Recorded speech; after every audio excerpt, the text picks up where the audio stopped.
Good morning, Excellencies, dear colleagues. I declare the 11th emergency special session of the General Assembly resumed and call to order its 23rd plenary meeting.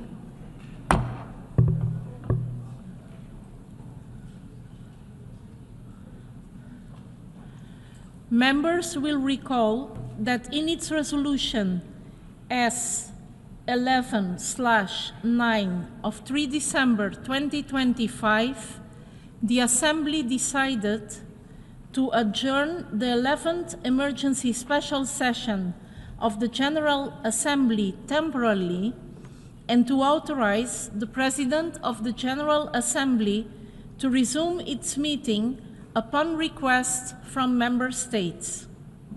In this regard, I should like to draw the attention of the delegations to document A/ES11/164, which contains a letter dated 18 February 2026 from the representatives of Latvia and Ukraine to the United Nations, addressed to the President of the General Assembly, requesting the resumption of the 11th emergency special session.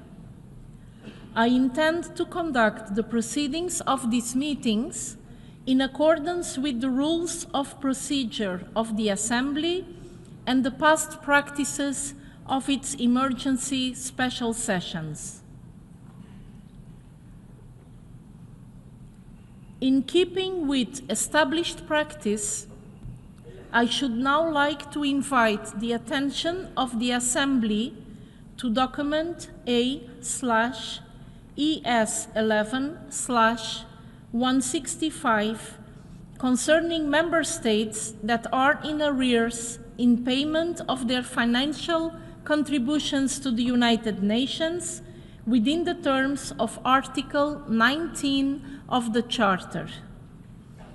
May I take it that the Assembly duly takes note of the information contained in this document?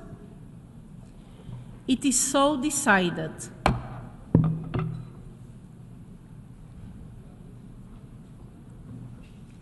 The Assembly will now resume its consideration of Agenda Item 5, entitled Letter dated 28 February 2014 from the Permanent Representative of Ukraine to the United Nations, addressed to the President of the Security Council, S/2014/136.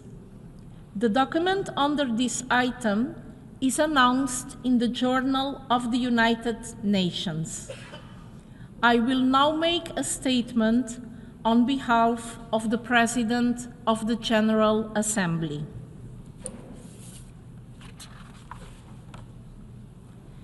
Excellencies, ladies and gentlemen, 4 years have passed since the full-scale invasion of Ukraine by the Russian Federation, and nearly 12 years have elapsed since the illegal annexation of the Autonomous Republic of Crimea and the city of Sevastopol. This war, initiated by a permanent member of the Security Council in blatant violation of our Charter, continues to inflict untold suffering on the Ukrainian people. And even as peace negotiations have been ongoing for some time now, the year 2025 stood as the deadliest for civilians since the start of this invasion. Since the beginning, thousands of Ukrainian civilians, including children, have been killed or injured.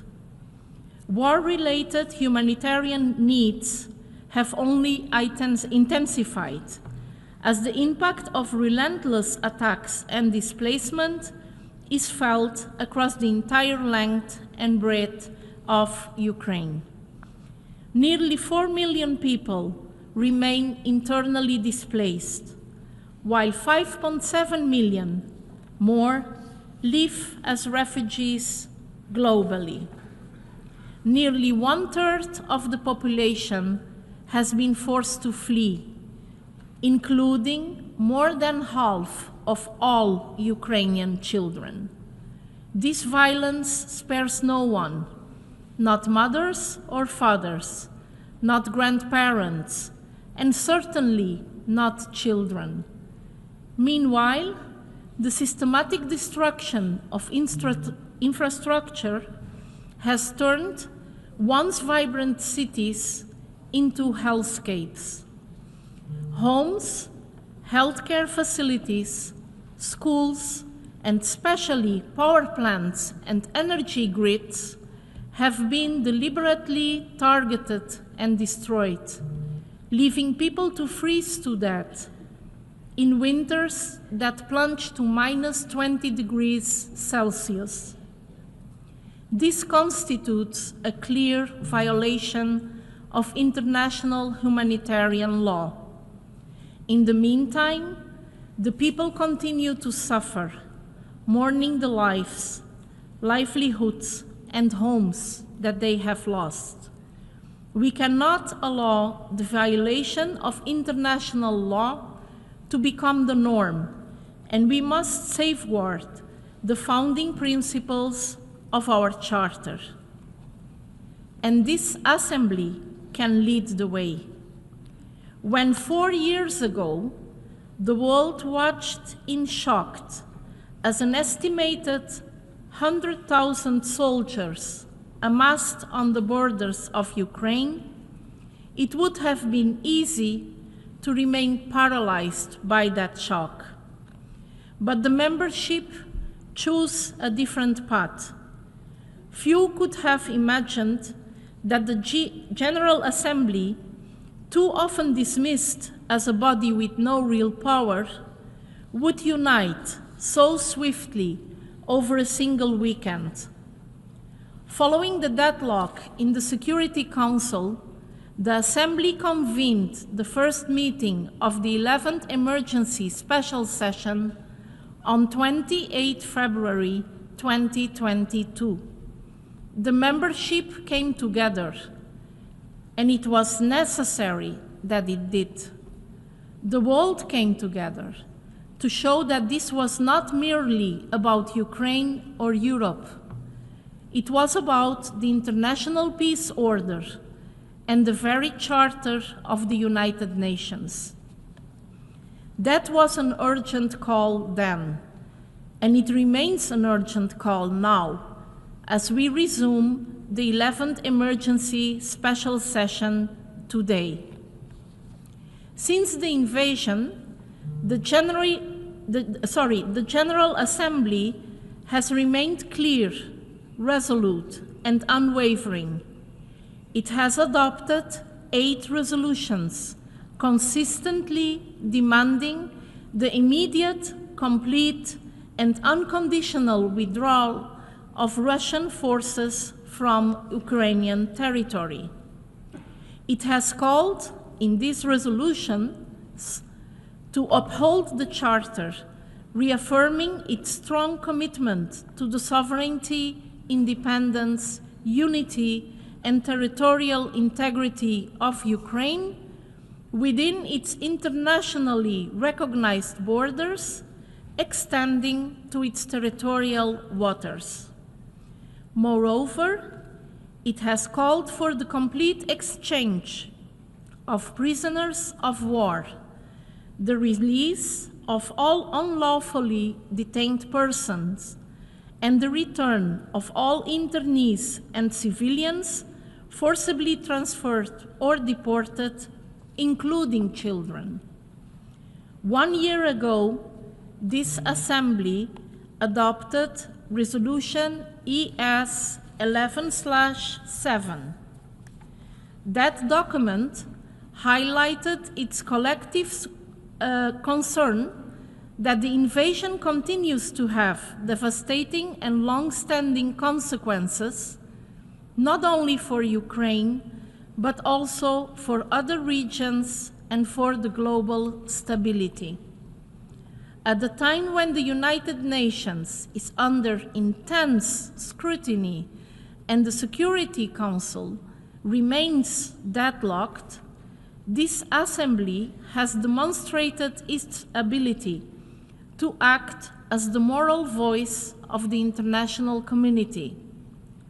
I welcome all diplomatic efforts that aim to achieve an immediate, full, and unconditional ceasefire, to end the war, and to promote a process towards lasting peace through negotiations.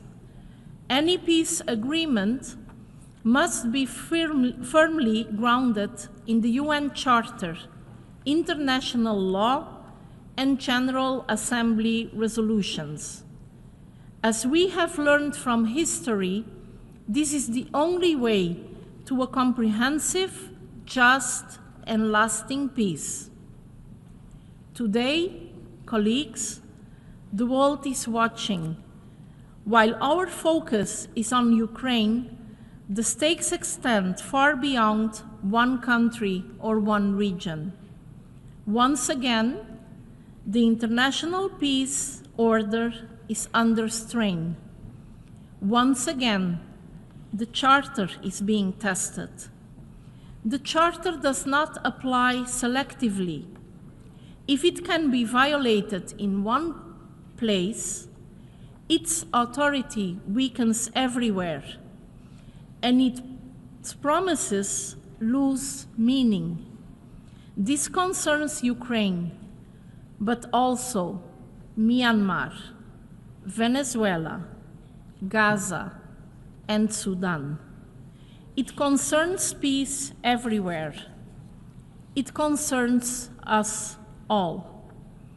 And therefore, we need to stand up and uphold the principles of our Charter, every day, everywhere, for everyone.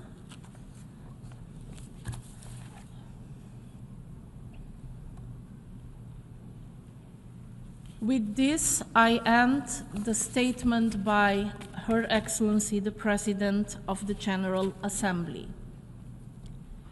As stated in the letter from President dated 18 February 2026, and as practiced in the 80th session, and as an outcome of the reform debates, the President proposed to apply speaking time limits of 5 minutes for delegations speaking in their national capacity and 7 minutes for statements made on behalf of a group of states on a trial basis.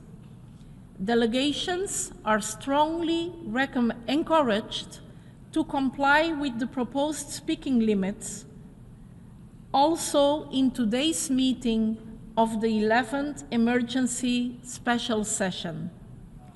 To assist delegations in managing their time, a countdown clock will be displayed on the screens. I thank you for your cooperation. I now give the floor to Her Excellency Mariana Betsa, Deputy Minister for Foreign Affairs of Ukraine, to introduce draft resolution A/ES11/L17. Thank you, Madam President. Your Excellencies, distinguished delegates, it's a great honor for me to speak here today in this hall. Today, this Assembly meets at a moment of profound historic significance for Ukraine. We're entering the 5th year of Russia's full-scale invasion against my country. We're entering the 13th year of Russia's unprovoked, unjustified aggression against my country, which already resulted in temporary occupation of the Autonomous Republic of Crimea and the city of Sevastopol and parts of Donetsk and Lugansk regions of Ukraine. No country in modern history has endured an attack of such gravity, scale, magnitude, and duration. Russia's war of aggression has shattered peace in Europe and around the globe, and struck at the very core of the UN Charter and the fundamental principles of international law: sovereignty, territorial integrity, and non-use of force. Russia's war of aggression is imperial and neo-colonial in its nature. What Russia wants to do, what Kremlin wants to do, is to divide the world into spheres of influence and to make Ukraine as a satellite. Russia will not succeed. Russia miscalculated gravely in 2014 when it started its aggression against Ukraine, thinking that Ukraine would collapse. Russia miscalculated gravely in 2022 when it started its full-scale invasion, thinking that Ukraine would collapse. And Russia miscalculates gravely now, in February 2026, thinking that it is betting on time and Ukraine would collapse. Ukraine resists and defends itself, and we're not alone. I'm grateful to each and every member state present in this hall for your outstanding support. However, despite peace efforts led by the US and supported by Europe, Russia continues to demonstrate no genuine willingness to stop this aggression. Just throughout 1 week, from 8th to 15th February 2026, Russia launched about 1,300 attack drones, more than 1,200 guided aerial bombs, and 50 missiles against Ukraine, most of them ballistic. On the contrary, Ukraine has shown clear and good faith readiness to pursue peace, including through compromises which are extremely difficult for us, such as accepting the cessation of hostilities along the line of contact. Yet, the Kremlin's position remains unchanged. Kremlin wants Ukraine to get back from our own sovereign territory, so Russia may occupy it. This is not a negotiating red lines. The sovereignty and territorial integrity of every member state is a fundamental principle of the UN Charter and international law, and I'm more than sure that it is a red line, not only for Ukraine, but for each country present here in this hall. These 4 years have come at an immense and tragic cost for Ukraine and for Ukrainian people. Unable to achieve strategic goals on the front, Russia pursued large-scale attacks against civilians, children, residential buildings, bombing schools, kindergarten, and critical infrastructure.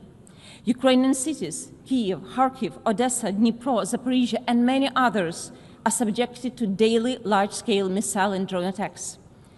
Entire cities, Mariupol, Bakhmut, Avdiivka, and many others, are erased from the map. Energy infrastructure has been deliberately and repeatedly targeted, especially when we have very severe winter in Ukraine. Russia has turned winter into its weapon, striking power plants and energy networks with the explicit aim of leaving civilians without electricity, heating, and water in freezing temperatures. Yesterday, New York City declared a state of emergency due to severe winter conditions. Now imagine these snowstorms and extreme cold, -20, -26, compounded by deliberate attack on power station and transmission grid. Imagine your apartments, no heating, no electricity, no water, and it's -20 outside, and Russia continues to strike Ukrainian people.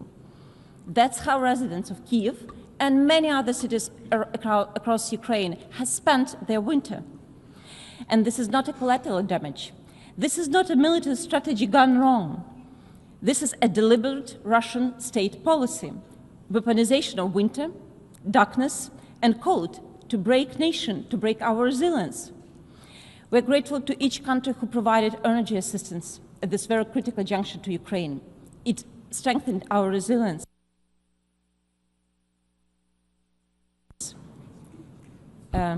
On the front line, where Ukrainian forces have regained 400 square kilometers across the country, in cities and villages far from the front line, where to the sounds of fuel generators, stores and industries continue to operate, medical and other essential services were delivered, and emergency responders worked tirelessly to eliminate the consequences of Russian attacks. Russia has deliberately targeted its campaign against our people, and in particular our children. Many of them abducted, many deported by Russia in grave breach of international law, and many gone missing. Let me just give one story. Andriy Humenyuk was 17 years old. when a family found themselves in the sight of Russian occupiers in the village of Novonatalyevka in Ukraine's Kherson region. On 11 June 2022, FSB agents broke into the home and abducted his mother, accusing her of assisting the Ukrainian military. The next day, they abducted his father. Andrey's younger brother, Oleg, were left alone. The FSB then pressured Andrei to cooperate, to inform on pro-Ukrainian neighbors. Threatened at gunpoint and living in constant fear, the boys managed to escape to free Ukraine. But their parents are gone. This is just one example of this human tragedy that is developing in Ukraine against the backdrop of Russian aggression. And this is not merely a war against a state, it's a war against people. It's a war against rules, it's a war against law, it's a war against humanity. Madam President, Ukraine did not choose this war. Ukraine chooses peace, Ukraine chooses life, Ukraine chooses independence and freedom. If Ukraine were to stop fighting, we would lose our state, our people, and our freedom. Ukraine seeks peace. We want peace more than anyone, but not peace at any cost, not peace at any price, not peace under the disguise of capitulation or surrender. It will not happen. Ukraine will not surrender. We will never accept the occupation of our territories or our people. We will never accept awarding aggressor for its aggression. And we will never accept impunity for crimes committed against Ukrainians for all these 12 years. Ukraine seeks a dignified, just, comprehensive, and lasting peace. Peace that secures the freedom and independence of our states within internationally recognized borders. Russia continues to reject peace. The Kremlin continues to escalate. It is betting on time, betting that the world will go tired, the unity will weaken, and the principles will be compromised. This assembly must not allow this to happen, because this war is about whether borders can be redrawn by force, whether civilians can be targeted without consequences, and whether the principles we have all pledged to uphold will still mean anything tomorrow. No member state should be left alone when attacked, as Ukraine has been attacked, and Ukraine hasn't been left alone. We're deeply grateful to all member states that have stood with us through military, financial, humanitarian, political support. We're grateful to the US, Europe, African and Arab states, Latin American, Asian, as well as everyone who helps us bring peace closer. Because your investment into peace in Ukraine is an investment into peace and security of your particular country. Excellencies, this moment demands clarity and unity. Ukraine believes that the international community must speak with one voice in support of a full and unconditional ceasefire. At this critical moment, Ukraine presents to this Assembly a draft resolution entitled Support for Lasting Peace in Ukraine. This is not just a resolution of rhetorics. It is a resolution of responsibility. It sets clear steps, support for ongoing peace efforts, a call for full, immediate, and unconditional ceasefire, a call for comprehensive, just, and lasting peace in accordance with the UN Charter and international law. The draft resolution also underscores the urgent need to concrete humanitarian measures, release of all our children, unconditional release of our children, of our civilians, and return of our prisoners of war. These steps are essential confidence-building measures and a moral imperative. This is not just an abstract document. It's about lives, it's about peace, it's about families, it's about justice. A vote in favor of this resolution is not a geopolitical gesture.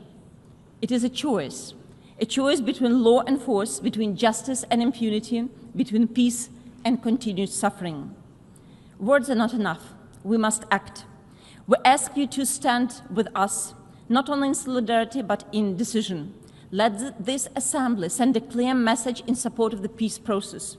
Aggression will not prevail. Justice will not be denied. Peace will not be abandoned. I therefore urge all member states to vote in favor of draft resolution ES 11/L.17, support for lasting peace in Ukraine. My delegation also moves that the debate on agenda item 5 be suspended at 11 a.m. today in order for the Assembly to proceed to the consideration of draft resolution, on the understanding that the debate would resume immediately after the action on the draft resolution and the 11th emergency session would only be temporarily adjourned after the conclusion of the debate. Thank you so much. I thank the Deputy Minister for Foreign Affairs of Ukraine.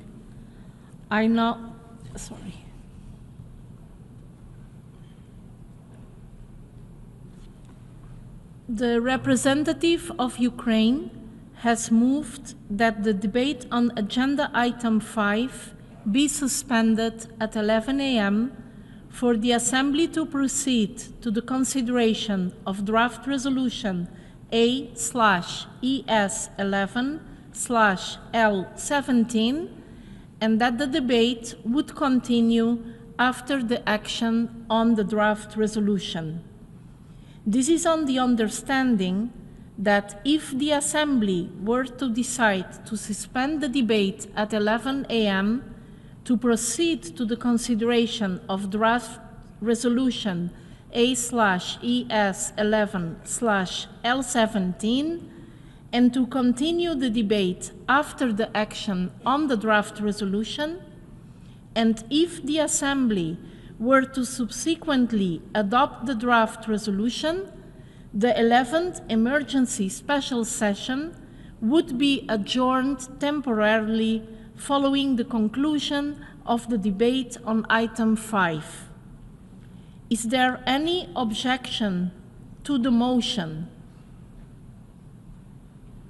I hear no objection. It is so decided.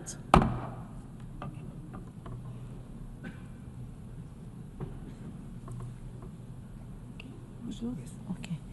I now have the honor to give the floor to the representative of the Russian Federation.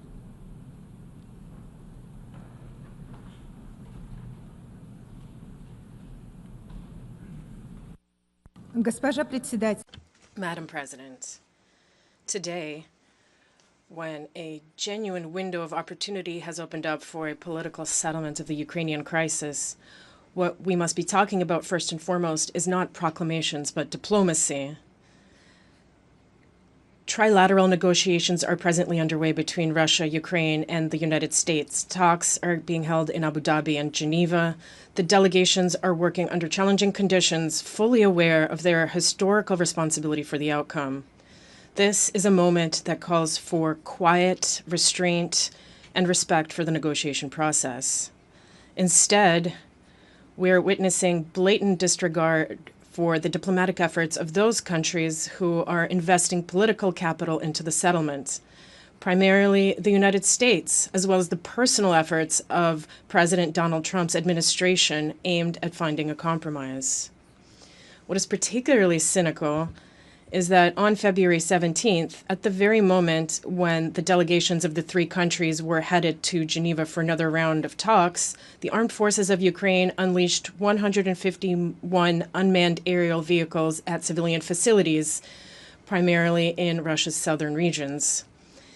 In just 1 week from February 9 to 15th, shelling involving the use of 2,500 munitions injured 147 civilians. 126 people were wounded, including 6 minors, and 21 people were killed. The strikes caused power supply disruptions affecting at least 454,000 people in the Belgorod, Bryansk, Zaporizhia, and Kursk regions. Is such conduct in line with the declared commitment to de-escalation? Does it create the atmosphere of trust needed to advance the talks?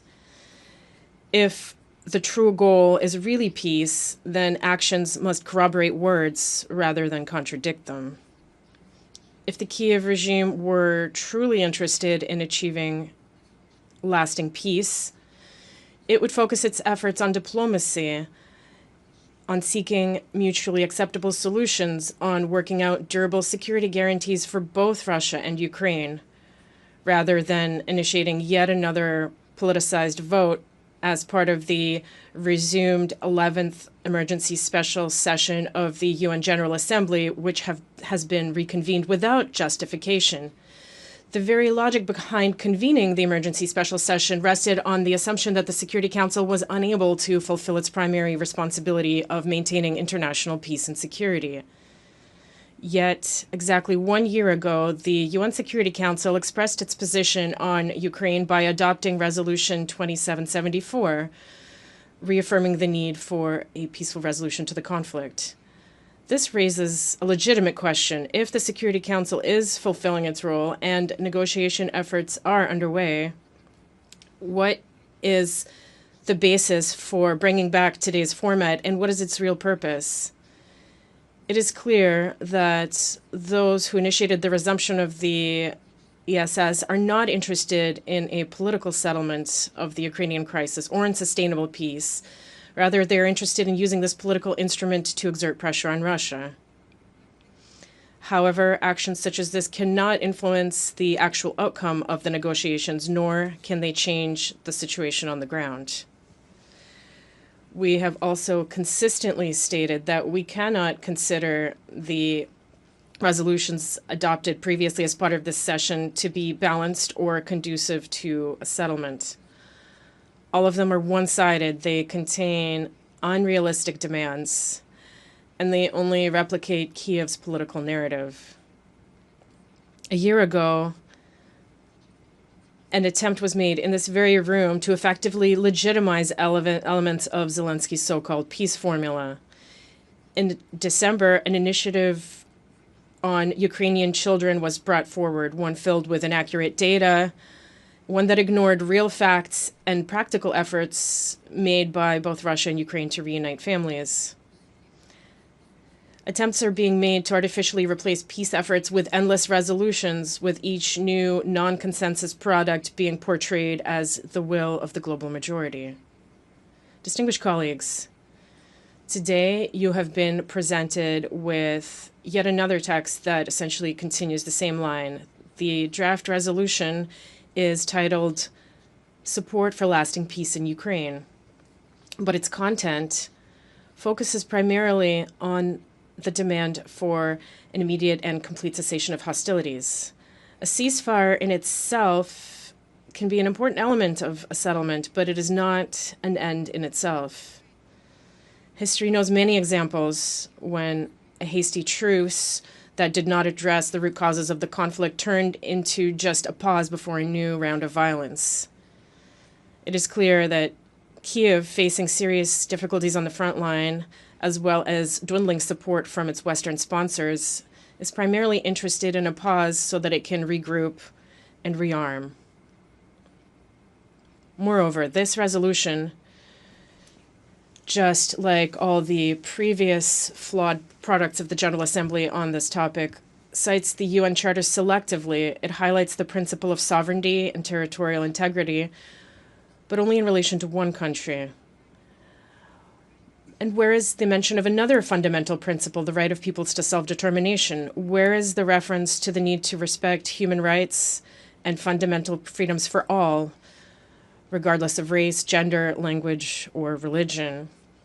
For 8 years after the unconstitutional coup of 2014 in Ukraine, the civilian population of Donbass was subjected to systematic pressure, restrictions on their language rights, and a military operation that was presented as an anti-terrorist one. And today we see that even those guarantees for Russian-speaking citizens that are enshrined in the Constitution of Ukraine remain mere words on paper.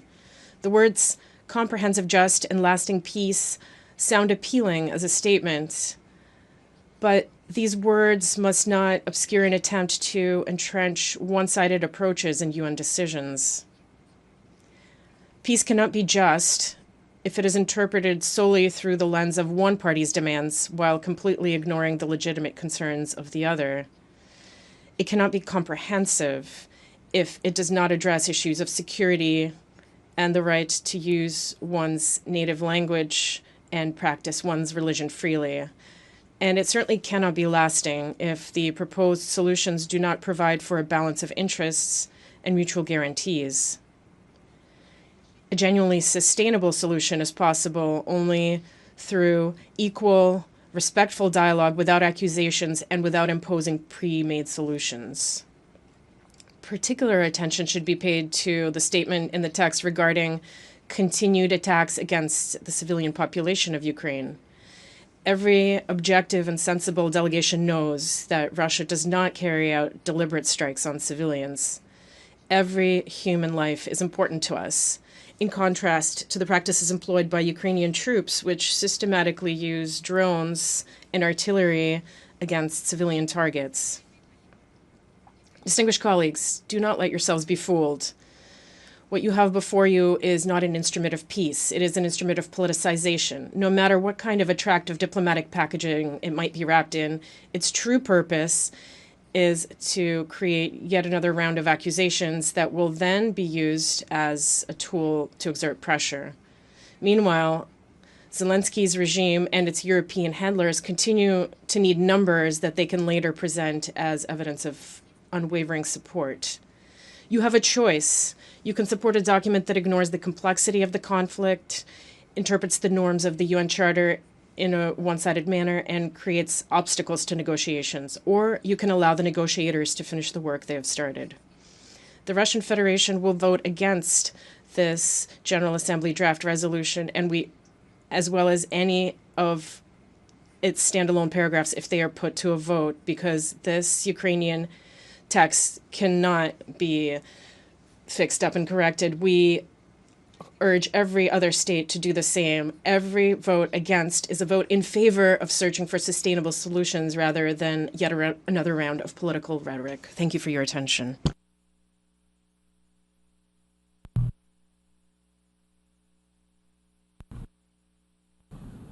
I thank the distinguished representative of the Russian Federation. I now give the floor to His Excellency Peter Matsinka, Deputy Minister and Foreign Affairs, Deputy Minister for Foreign Affairs and I'm sorry, there was I now give the floor to His Excellency Peter Matsinka, Deputy Minister and Minister of Foreign Affairs of the Czech Republic. The floor is yours, Excellency. Madam President, Excellencies, ladies and gentlemen, for 4 years we've been hearing variations of the same thing here, but I didn't come today to repeat well-known phrases. Much has already been said about Ukraine and its situation after being attacked by Russia 4 years ago. And so, perhaps today allow me to offer a different perspective. Not to talk about the war, but to talk about time. Not to talk about Ukraine, but to talk to Russia. I'm a foreign minister, so I would like to address the Russian Foreign Minister Sergei Lavrov, even though I know he's not personally here today, so perhaps this will reach him.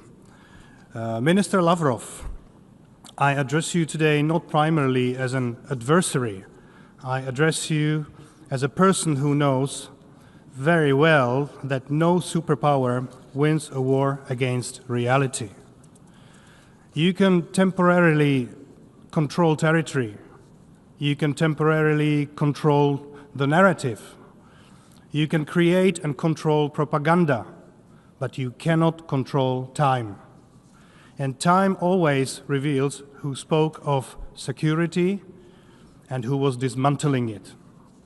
The question today is not whether Russia has security concerns, which you have used for 4 years to justify your unprecedented aggression against Ukraine.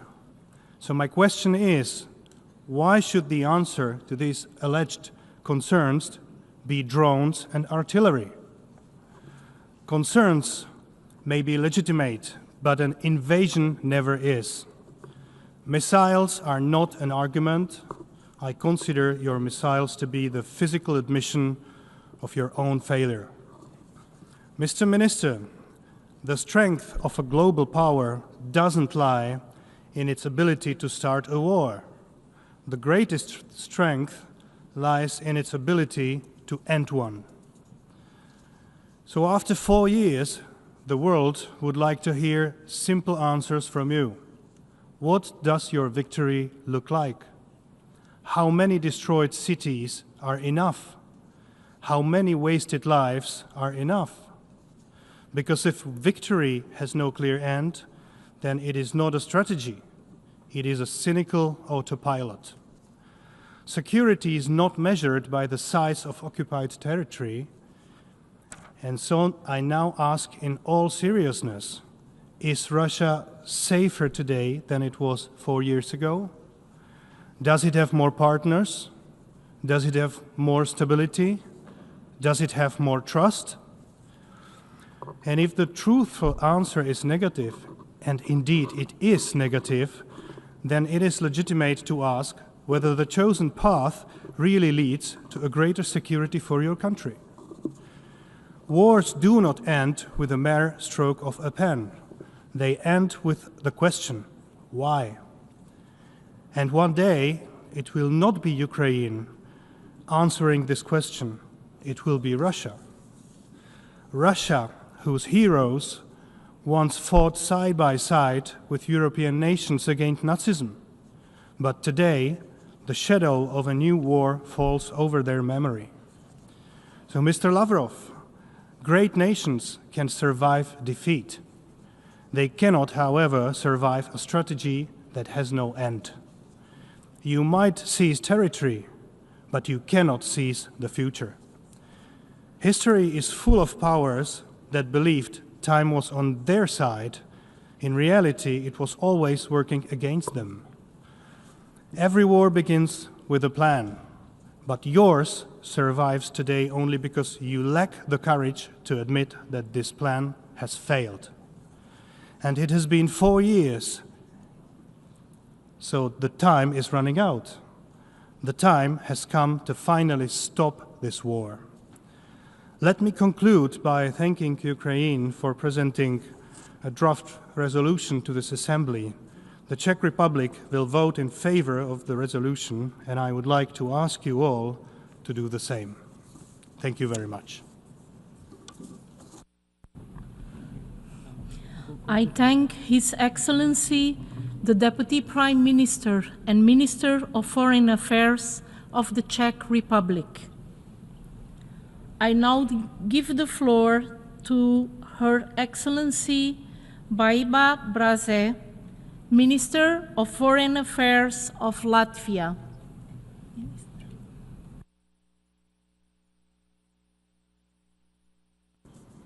Madam President, we are here because in 2014, the Russian Federation began its aggression against Ukraine.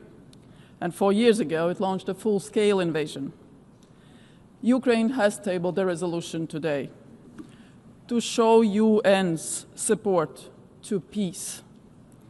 This is a chance for the UN membership to prove we all want peace.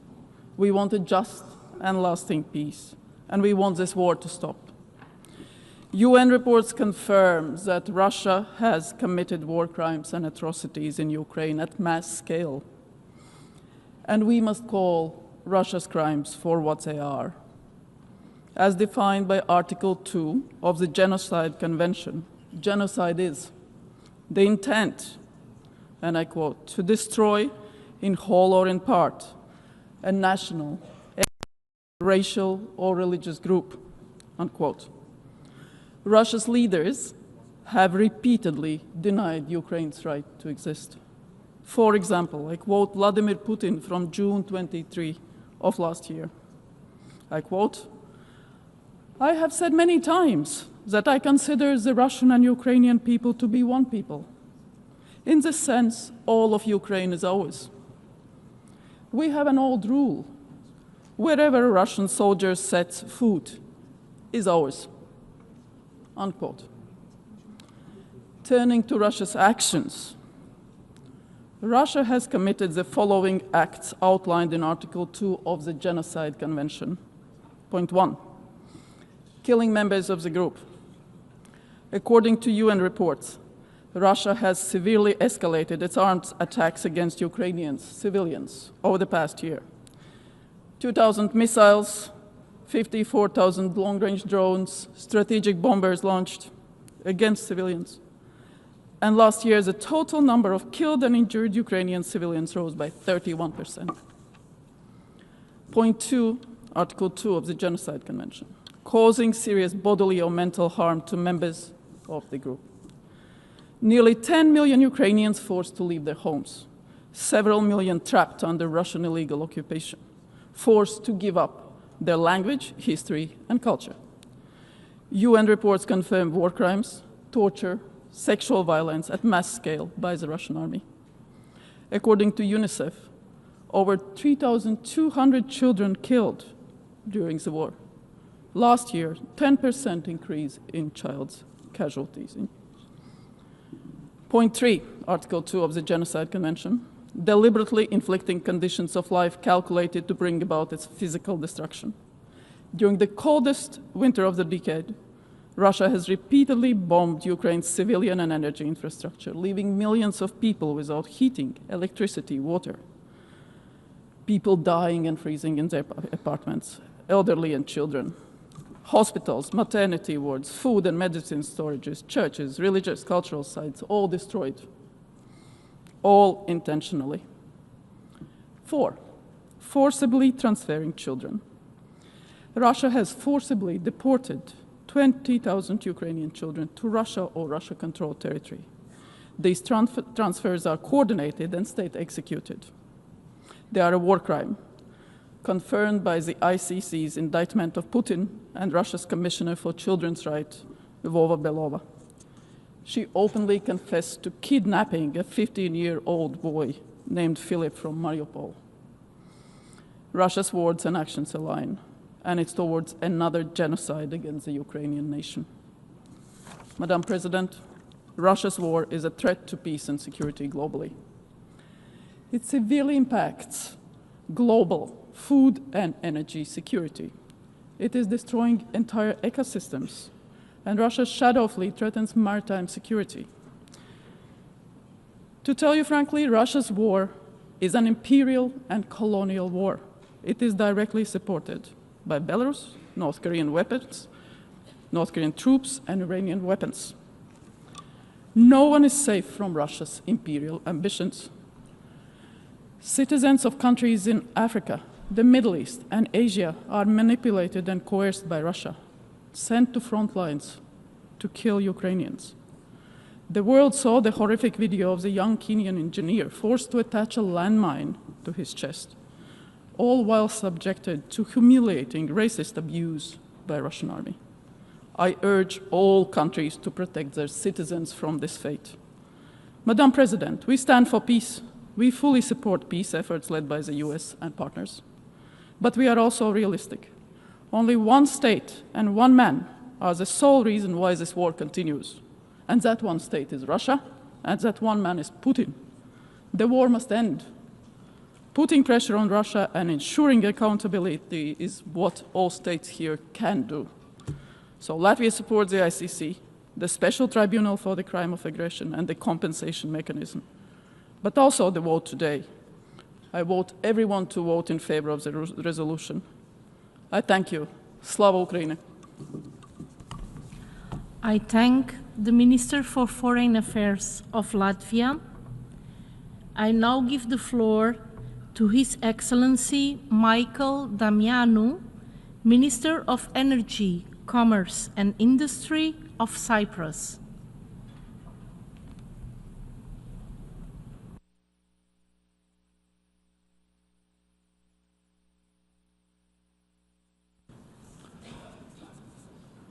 Madam President, Excellencies, distinguished guests, delegates. 4 years have passed since the Russian Federation launched its full-scale invasion of Ukraine. As we gather here today, we do so in remembrance of the victims, in solidarity with those who continue to suffer, and with a renewed sense of responsibility to uphold the principles enshrined in the Charter of the United Nations. In recent weeks, we have witnessed further large-scale attacks against Ukraine's critical energy infrastructure. These strikes have deprived civilians of electricity, heating and water, particularly during the harsh winter months. Hospitals, schools, and other essential services have been severely disrupted. Such actions deepen an already grave humanitarian crisis and further exacerbate the suffering of the civilian population. For Cyprus, a country that continues to experience the consequences of illegal invasion and occupation, the principles of sovereignty, independence, and territorial integrity are not abstract concepts. They are existential. They are grounded in our own history and in our unwavering commitment to international law. We therefore reiterate our clear and consistent support for Ukraine's sovereignty and territorial integrity with its internationally recognized borders. The obligation of all states to refrain from the threat or use of force against the territorial integrity or political independence of any state is a cornerstone of the international order. It is neither selective nor conditional. Excellencies, in line with Security Council Resolution 2774/2025 entitled Path for Peace and General Assembly Resolution ARES-ES 11/7 Advancing a Comprehensive, Just and Lasting Peace in Ukraine, Cyprus reaffirms its steadfast commitment to efforts aimed at achieving a credible, principled, and sustainable peace. In this context, we also express our support for this year's resolution, Support for a Lasting Peace in Ukraine. We welcome ongoing diplomatic efforts aimed at ending the war, including the engagement of the United States in advancing this process. Any negotiation must ensure the full and meaningful participation of Ukraine. At the same time, Ukraine's security is indispensable from Europe's security. The European Union, therefore, has a legitimate role in discussing that affect its own security architecture. In its capacity as rotating presidency of the Council of the European Union, Cyprus has placed continued support for Ukraine at the forefront of its priorities. We remain committed to advancing the Union's broad-based assistance to Ukraine, including humanitarian relief, economic support, reconstruction efforts, and Ukraine's European aspirations. Any peace must also entail accountability. We underscore the importance of ensuring responsibility for serious violations of international law and of securing the safe return of Ukrainian children who have been unlawfully transferred or deported. Protecting their rights and ensuring their reunification with their families remains an urgent humanitarian imperative. Madam President, Cyprus stands firmly with Ukraine and its people. We will continue to support efforts aimed at achieving a just and lasting peace and to defend a rules-based international order where the sovereignty and security of every state, without exception, are fully respected. Thank you. I thank the distinguished Minister of Cyprus.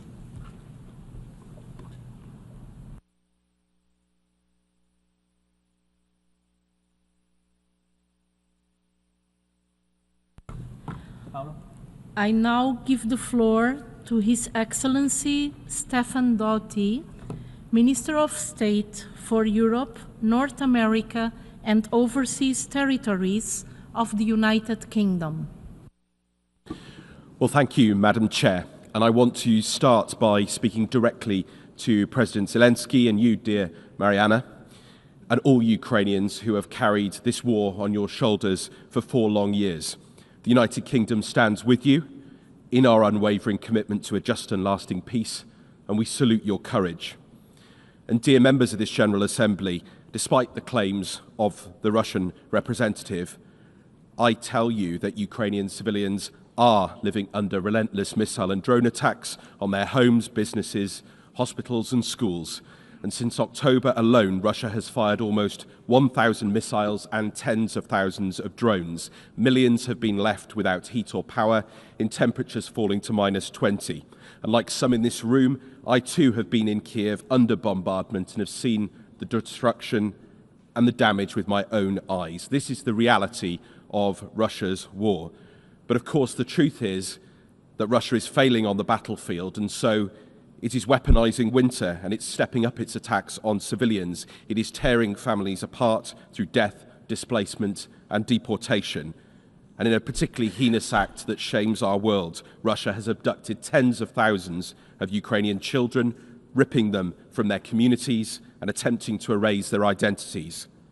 And UN reports have pointed to extensive evidence of men, women and children being subjected to sexual violence.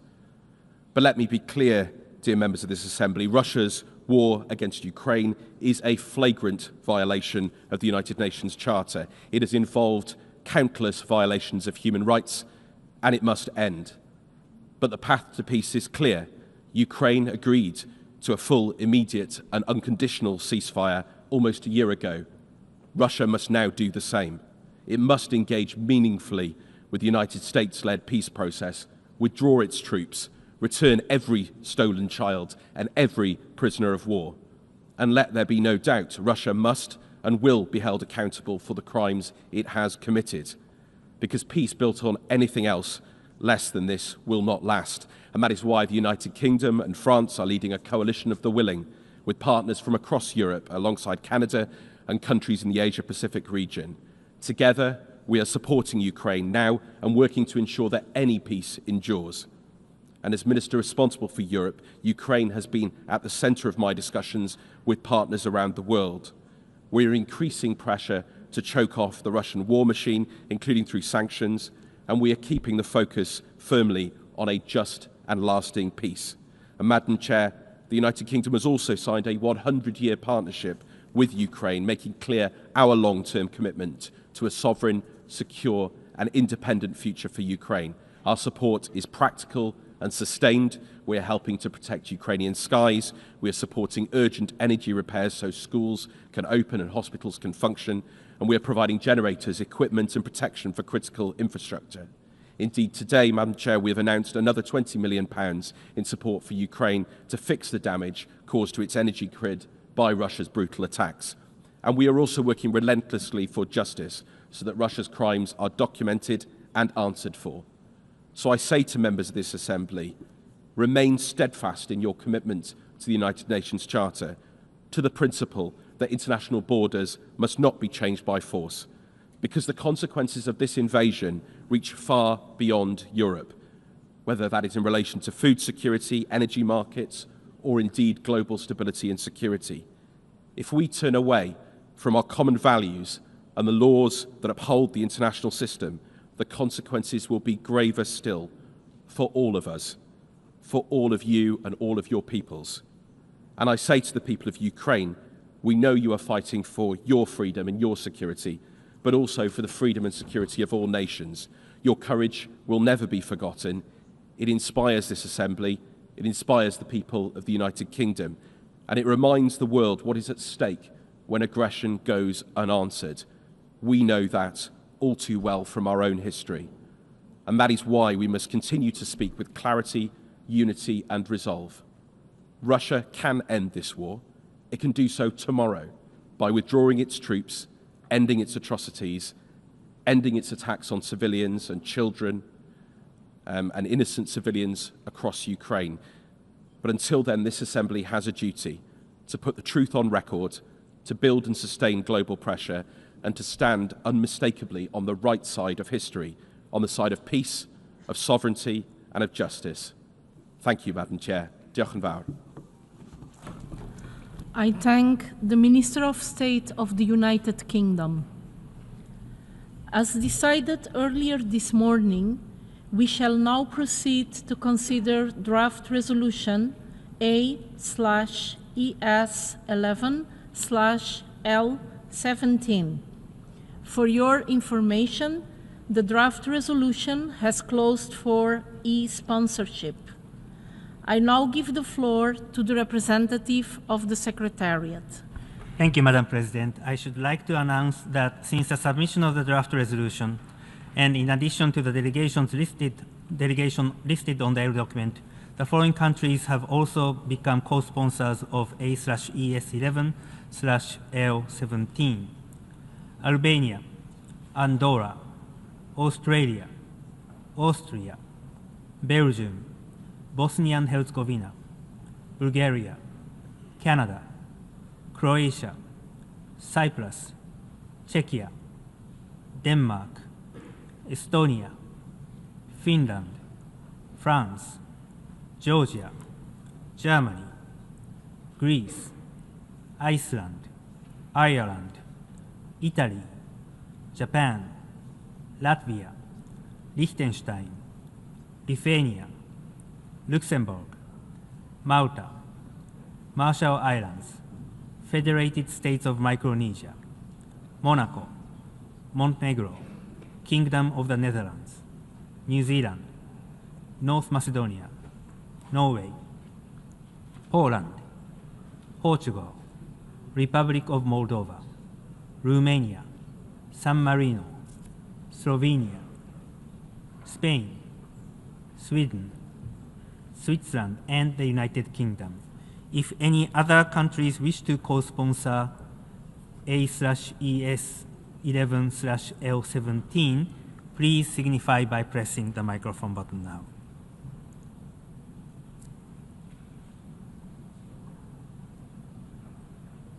I see none. I see now São Tomé and Príncipe.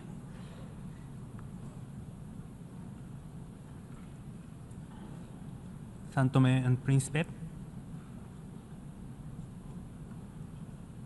Thank you, Madam President. I thank the representative of the Secretariat. Before giving the floor for explanations of vote before the vote, may I remind delegations that they are strongly urged to limit explanations of vote to 5 minutes, which should in any case not exceed 10 minutes. Explanations of vote are limited to 10 minutes and should be made from their seats.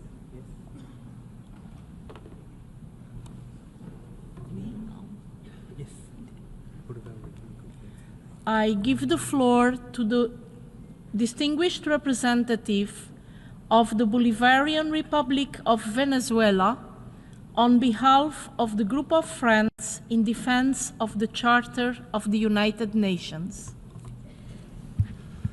Muchas gracias, señora presidenta.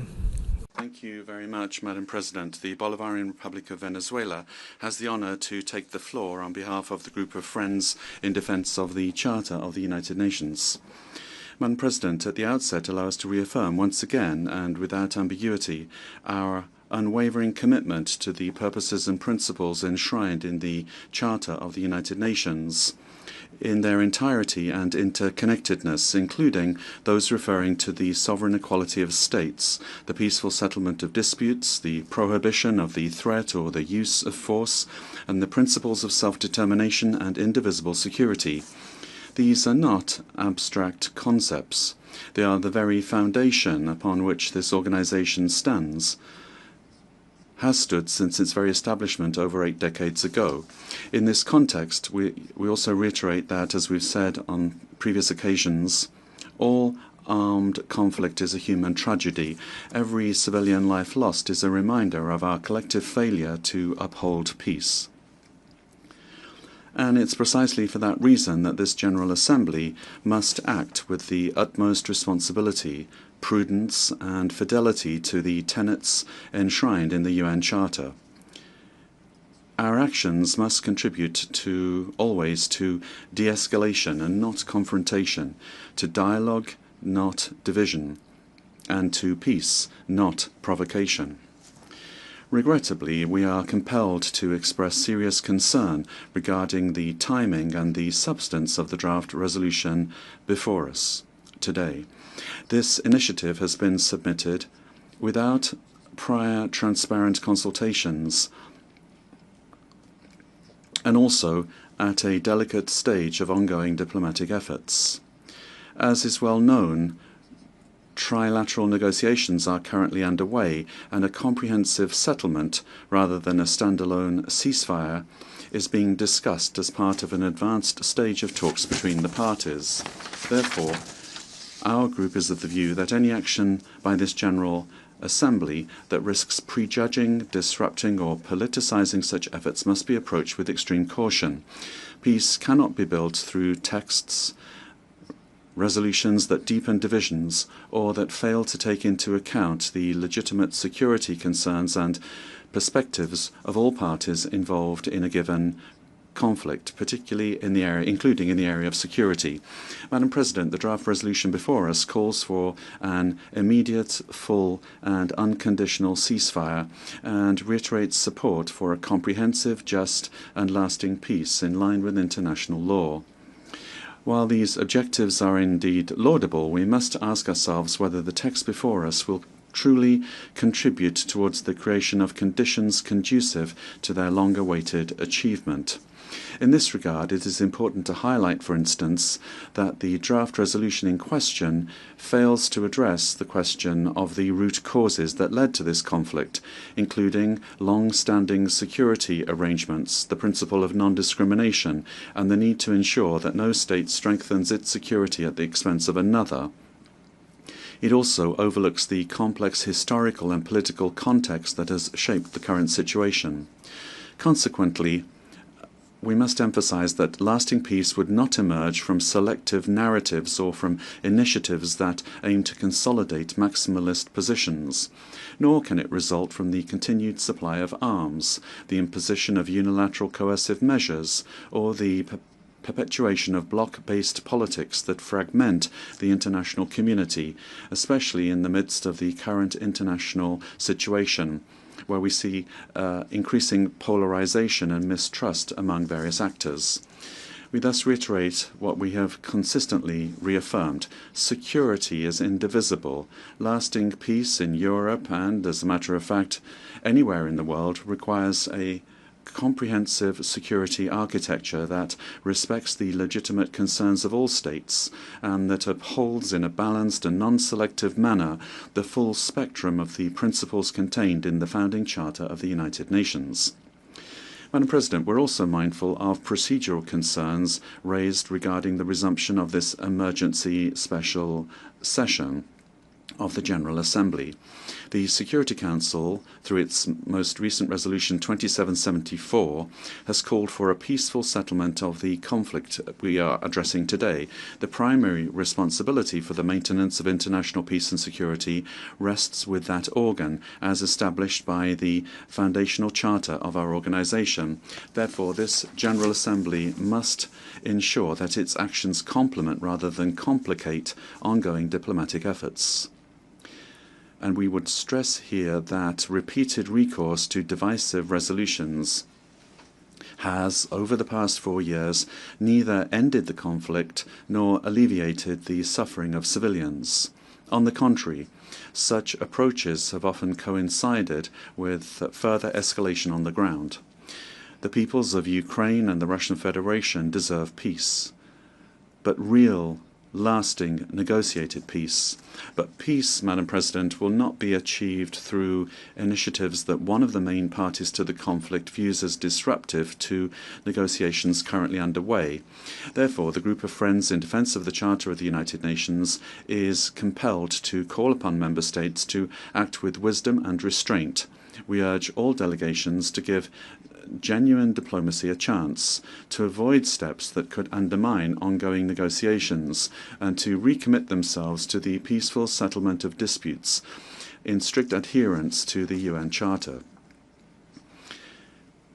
Madam President, we must not allow this General Assembly to be transformed into an arena for geopolitical contests. Instead, it should serve as a space for fostering dialogue, for building trust and promoting inclusive solutions that address, amongst other things, the root causes of conflicts, including as a concrete means to prevent their re-emergence in the future.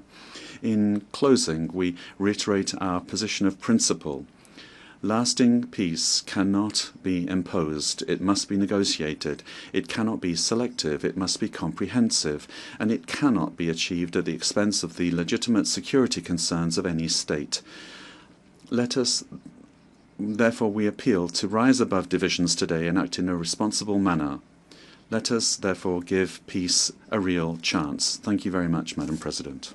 Thank you to the distinguished representative of the Bolivarian Republic of Venezuela. I now give the floor to the distinguished representative of Nicaragua. Señora Presidenta. Madam President, Nicaragua reaffirms its commitment to the purposes and principles of the United Nations Charter, sovereign equality of states, sovereignty, non-interference, and the peaceful settlement of disputes.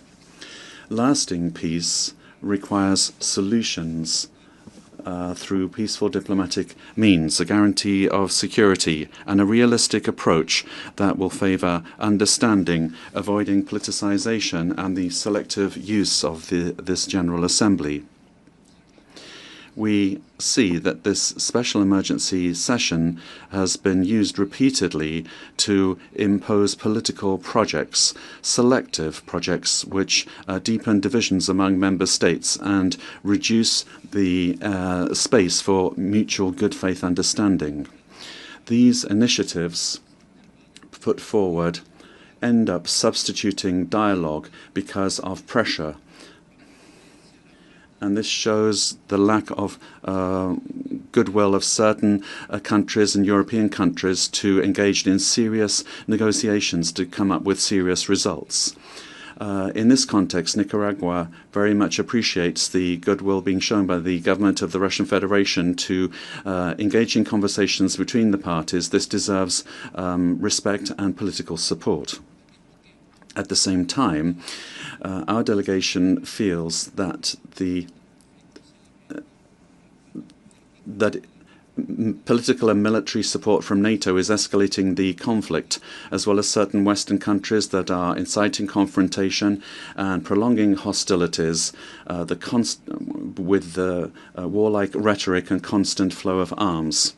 In addition to this, we have disinformation campaigns and a media campaign led by major communication organizations to change perceptions and lead to a policy of confrontation.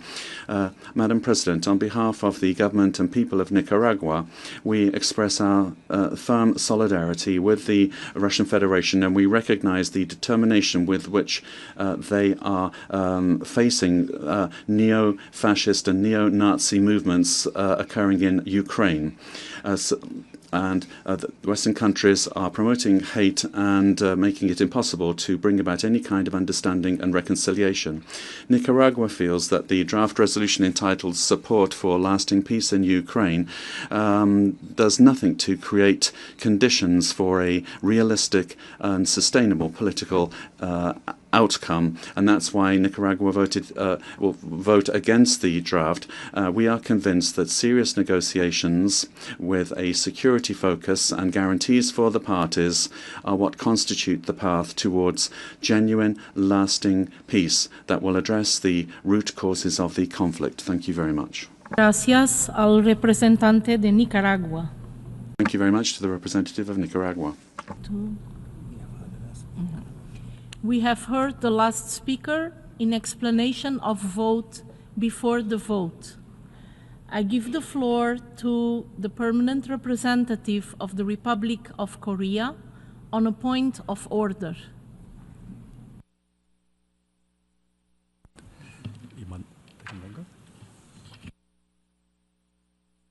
Madam President, the Republic of Korea wishes to join the co-sponsorship of this draft resolution. Thank you. I thank the representative of the Republic of Korea.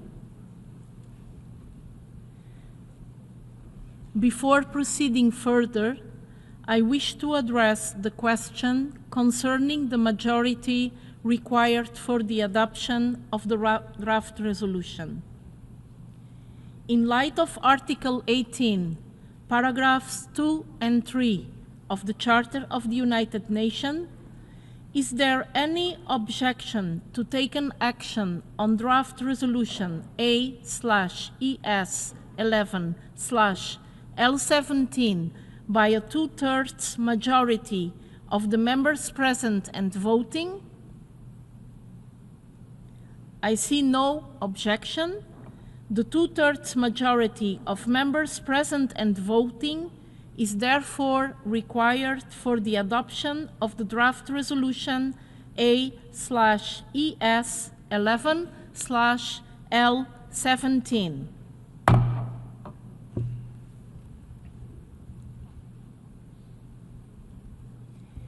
The Assembly will now take a decision on draft resolution A/ES11/L17 entitled Support for Lasting Peace in Ukraine.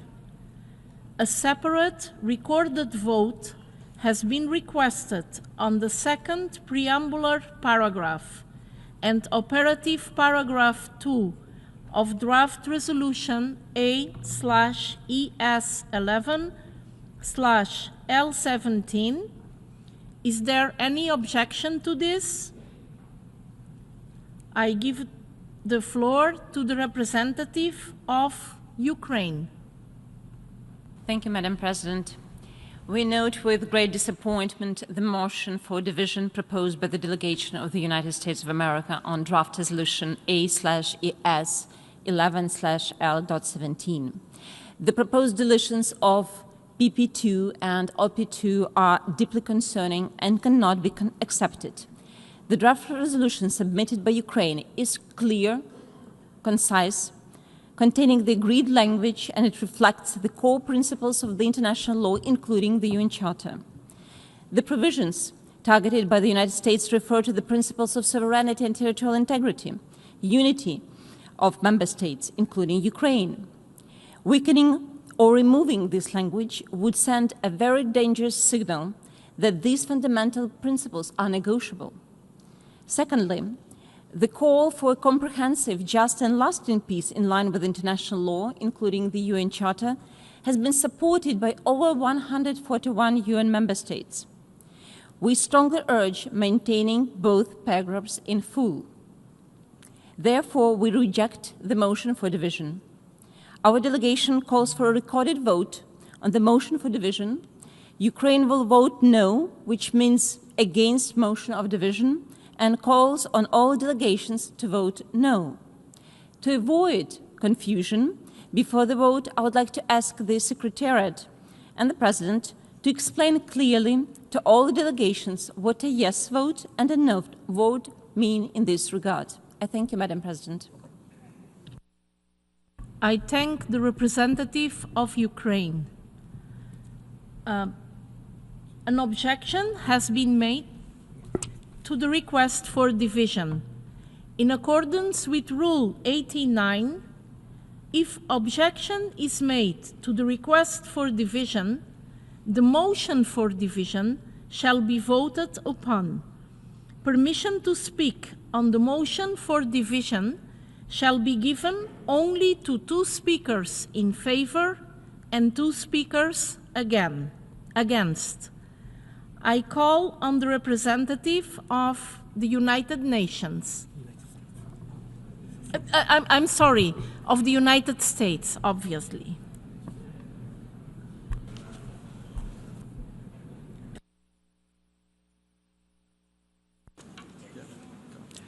Thank you, Madam Chair. The United States moves under Rule 89 for PP2 and OP2 to be voted. While the United States welcomes the resolution's call for an immediate ceasefire, our view is that certain language in the resolution is likely to distract from ongoing negotiations, rather than support discussion of the full range of diplomatic avenues that may pave the way to durable peace. For this reason, the United States requests the 2 paragraphs be voted. Thank you. I thank the representative of the United States. I now call on the representative of France. Merci, Madame. Thank you very much, Madam President. As the invasion of Ukraine enters its 5th year, Ukraine proposes to this Assembly a draft resolution that supports the momentum of peace efforts currently underway, and one that recalls the principles of the United Nations Charter. Regarding armed aggression, the reference to these principles is absolutely essential for all member states, because a peace that is not based on the principles of the Charter will simply neither be just nor lasting. Accepting a motion for division of this text would mean that the GA would be voting against the principles of the Charter. That is why we call on all member states to vote against this motion for division and then vote in favor of the draft resolution in its entirety. I thank you. I thank the representative of France. In accordance with Rule 89, I shall now put to a recorded vote the motion for division. We shall now begin the voting process.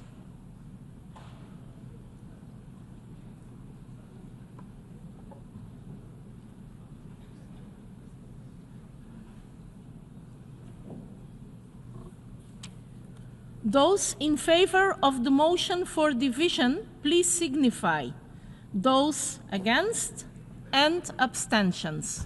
The Assembly is now voting on the motion for division.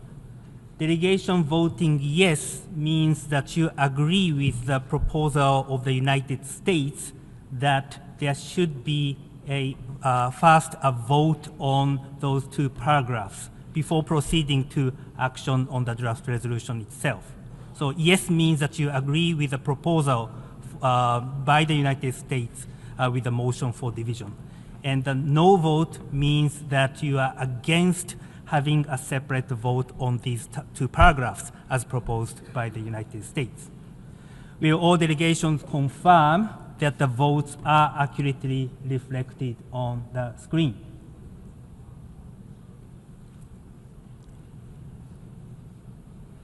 The voting has been completed. Please lock the machine.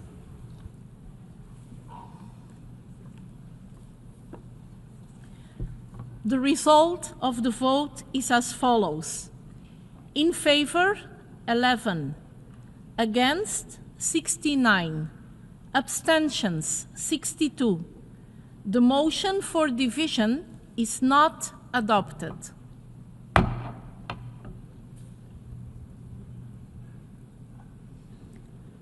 A recorded vote has been requested on the draft resolution. We shall now begin the voting process. Those in favor of draft resolution A/ES11/L17, please signify. Those against, abstentions. The Assembly is now voting on draft resolution A/ES11/L17 entitled Support for Lasting Peace in Ukraine. Will all delegations confirm that the votes are accurately reflected on the screen?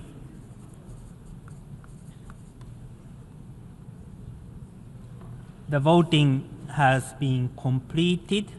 Please lock the machine.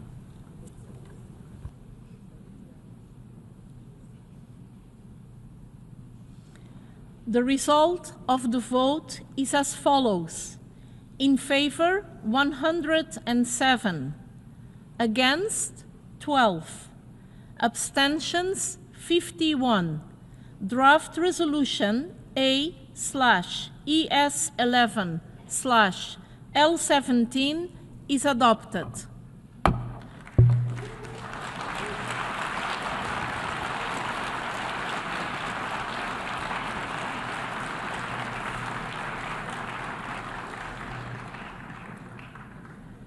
Before giving the floor for explanations of vote after the vote, may I remind delegations that they are strongly urged to limit explanations of vote to 5 minutes, which should in any case not exceed 10 minutes and be made from their seats. I now give the floor to the distinguished representative of Bahrain on behalf of Gulf Cooperation Council.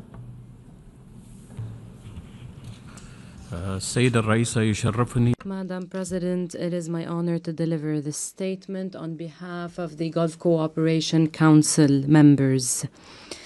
The United Arab Emirates, the Kingdom of Saudi Arabia, the Sultanate of Oman, the State of Qatar, the State of Kuwait, and my country, Bahrain.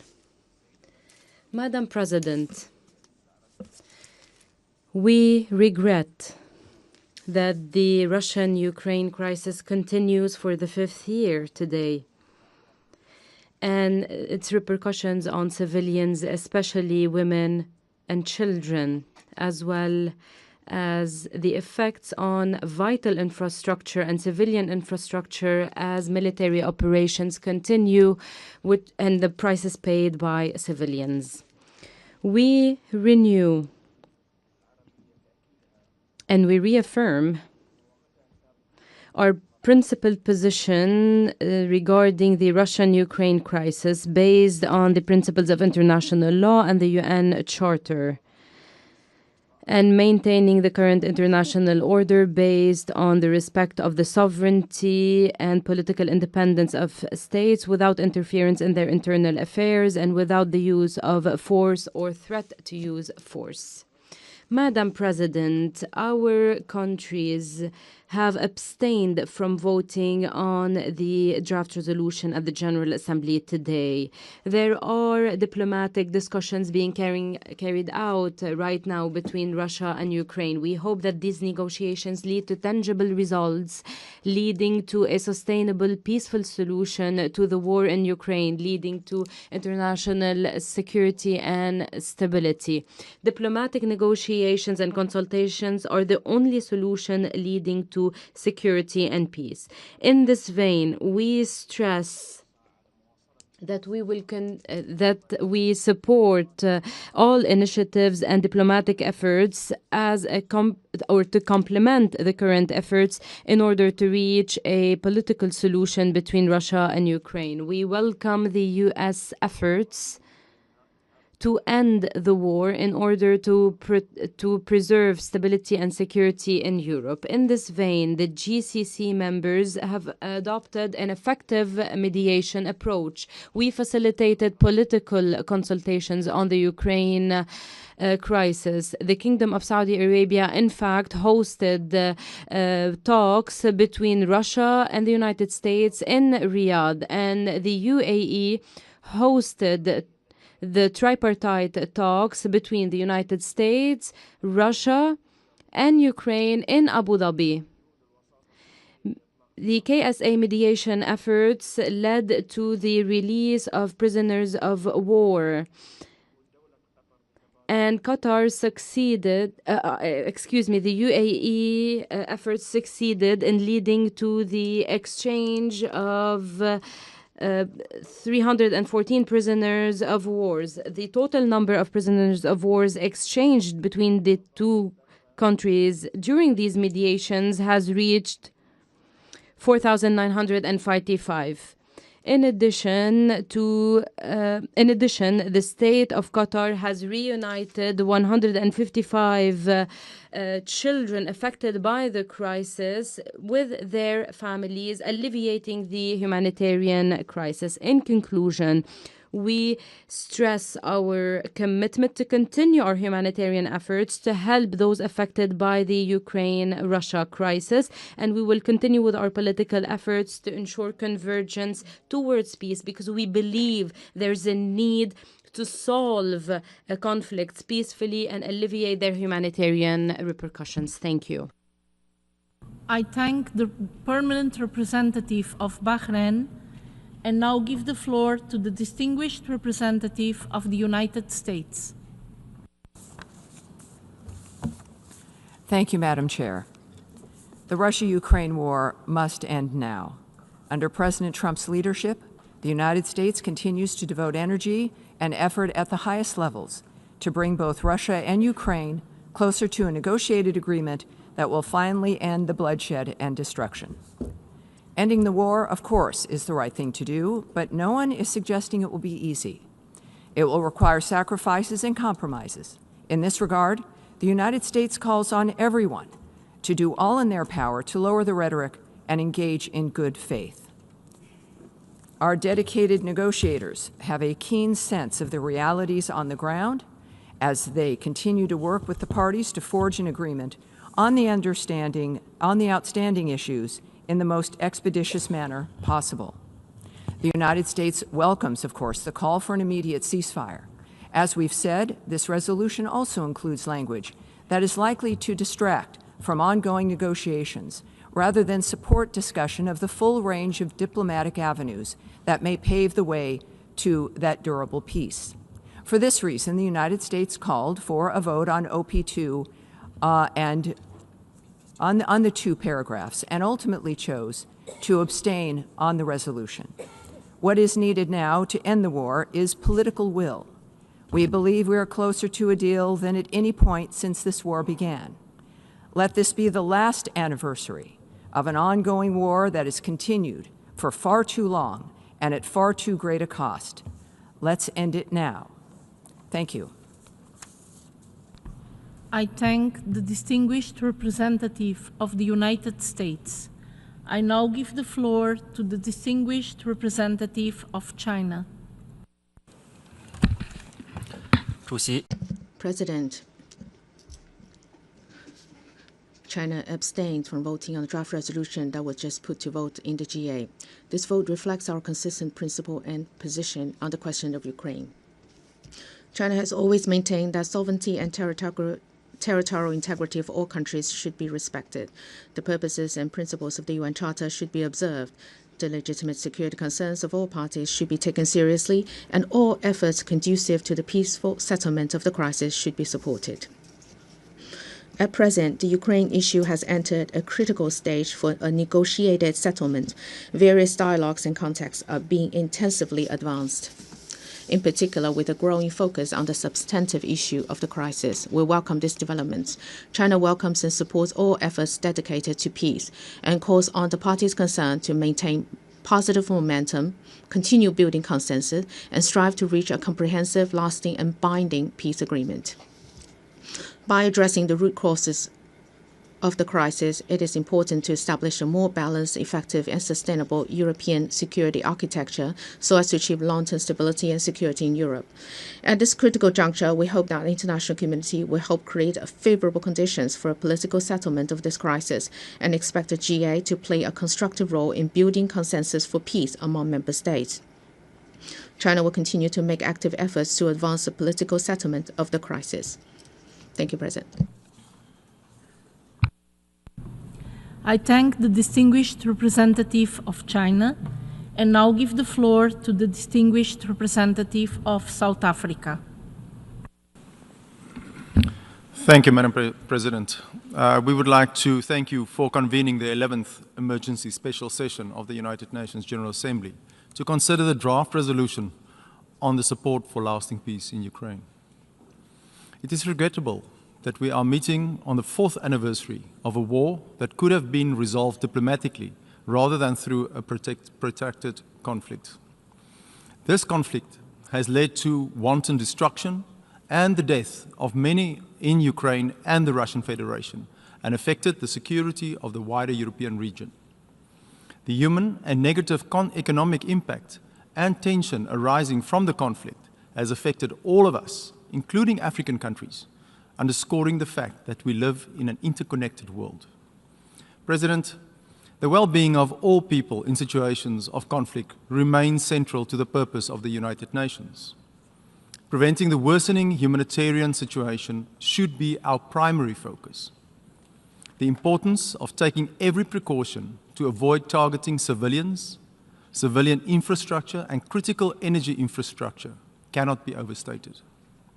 South Africa also reiterates its continued support for the protection of children on all sides and their inviolable right to grow up in peace in a social context that respects their identity and celebrates their humanity.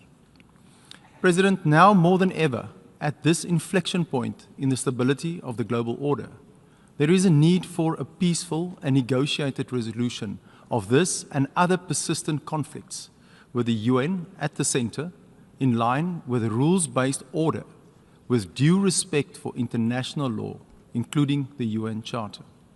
Critically, there must be adherence to the sovereignty and territorial integrity of all states, the core principles upon which the United Nations was founded more than 80 years ago. This also requires adherence to the Just Kogan's norm that prohibits the acquisition of land through the use of force or threat thereof. South Africa therefore commends all efforts aimed at bringing about a just peace and reiterates its continued firm support for the diplomatic resolution of the war in Ukraine.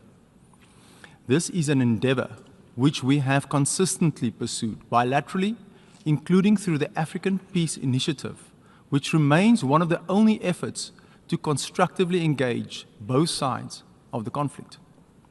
President, we have today considered another draft resolution on the situation in Ukraine. The operative elements of the resolution is in line with South Africa's approach to this conflict. It's lamentable, though, that once again the text was produced in a restrictive manner without all member states being afforded an equal opportunity to contribute to its drafting. Consequently, it ignored the constructive contributions of many states committed to peace in Ukraine and does not meet the necessary threshold of collective action as envisaged by an institution of this nature, thus perpetuating a perception that some views and initiatives are more important than others. South Africa, however, did not vote against the resolution before the Assembly today, as it echoes our call for all member states to remain resolutely committed to the peaceful and negotiated settlement of this conflict, while at the same time firmly recognizing the primacy of the United Nations in advancing the cause of peace without fear or favor. Once again, we implore all member states to recommit to inclusivity, which is a central tenet critical to a prosperous global order. This commitment starts with collective action in pursuit of a peaceful resolution of this protracted conflict in line with international law. I thank you. I thank the Chargé d'Affaires of South Africa and now give the floor to the distinguished representative of Thailand. Thank you, Madam President. Thailand has voted in favor of the draft resolution as it calls for immediate ceasefire and a lasting peace in Ukraine in accordance with international law and the UN Charter. Our vote also reflects our deep concern over humanitarian consequences of the conflict, which has led to the continued loss of innocent lives, the destruction of civilian infrastructure, and the severe sufferings endured by civilians on the ground. As today marks the 4th year of the conflict in Ukraine, Thailand joins the international community in calling for an immediate, full, and unconditional ceasefire to alleviate people's suffering and ensure unhindered delivery of humanitarian assistance. We urge all parties to exercise maximum restraint, fully respect international law, including international humanitarian law, and take all necessary measures to prevent further escalation and protect innocent lives. On our part, Thailand has provided humanitarian assistance, both in the form of financial contribution and relief items to the people in the affected areas. Most recently in January 2026 through the Thai Red Cross Society. Moreover, the Thai Civilian Deminer Association has supported Ukraine humanitarian demining as part of our recovery efforts aimed at restoring agricultural land and livelihoods in the country. Thailand fully supports the peaceful settlement of disputes and reiterates its call on all parties to engage in constructive dialogue that is inclusive, forward-looking, and grounded in mutual trust and respect, with an aim to de-escalate tensions and find a sustainable pathway towards peace. We thus welcome all diplomatic efforts in this regard, including the recent peace talk held in Abu Dhabi and Geneva. Thailand reaffirms its unwavering commitment to its obligation under international law and the purposes and principles enshrined in the UN Charter, which must remain for the foundation for addressing the situation and for advancing a just and lasting peace in Ukraine. I thank you. I thank the distinguished representative of Thailand.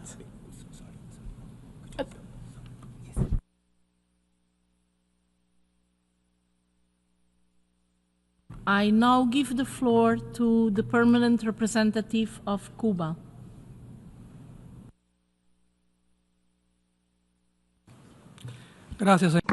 Thank you, Madam President.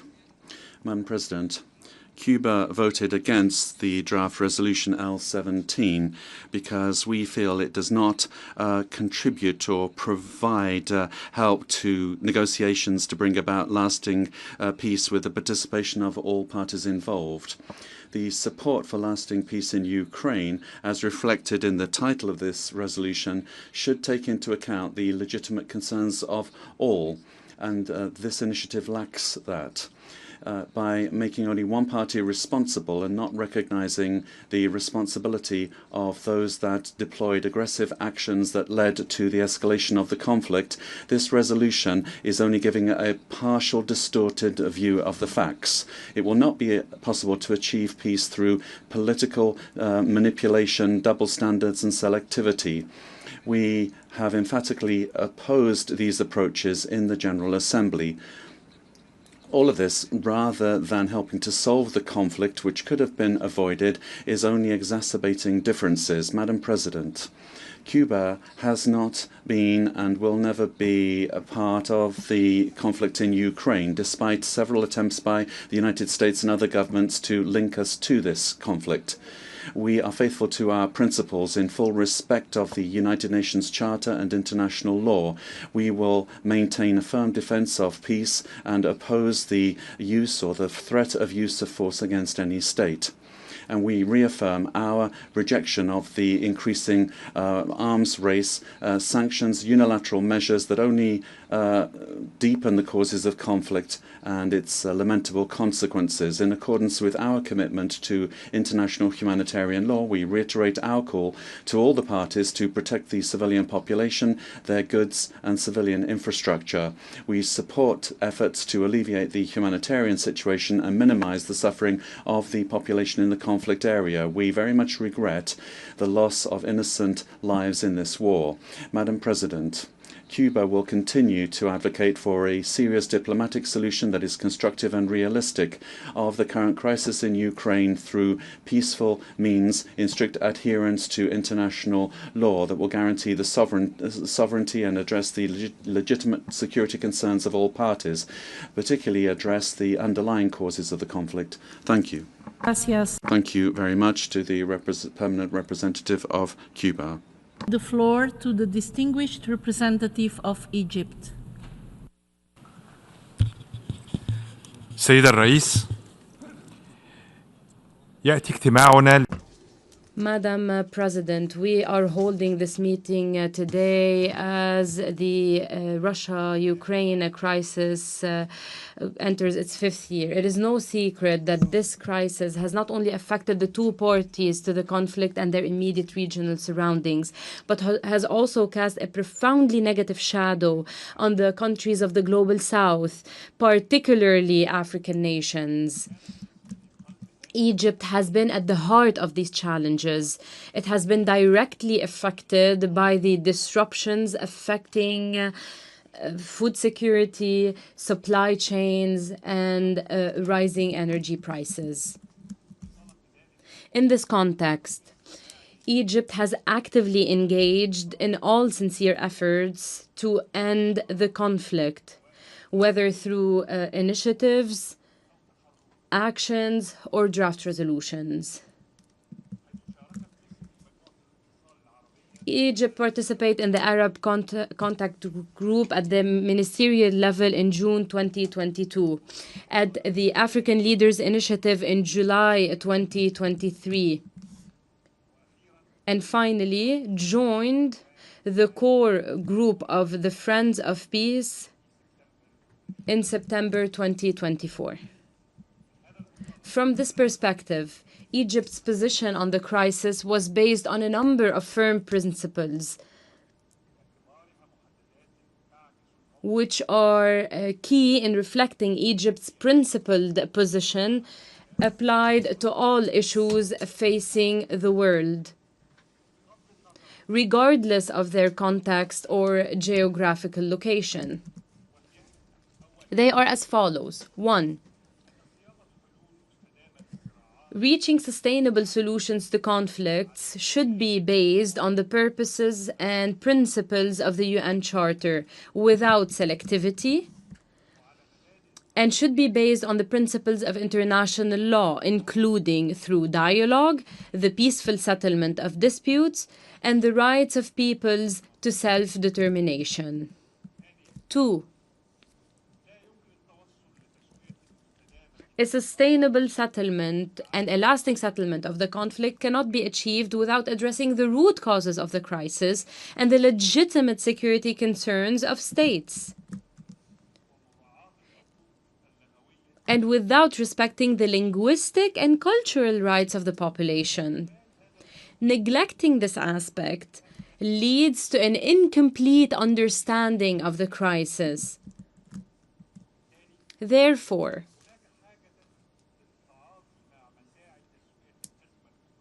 there's a need to address the crisis from a comprehensive perspective that includes a ceasefire in parallel with reaching solutions to all other outstanding issues and addressing the real root causes of the crisis. 3. The need to maintain and strengthen effective diplomatic channels to reach a settlement, a sustainable settlement to the crisis.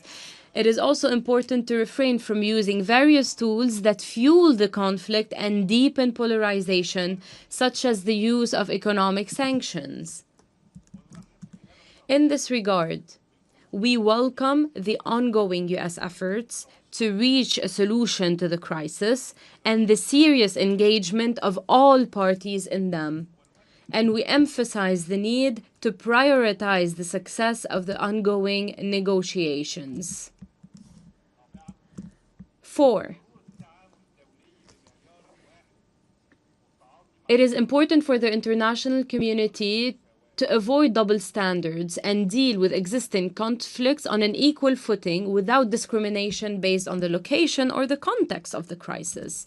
Madam President, Egypt voted in favor of the draft resolution today, consistent with our position since the beginning of the crisis, when we voted in favor of all resolutions calling for a peaceful settlement. We believe that the time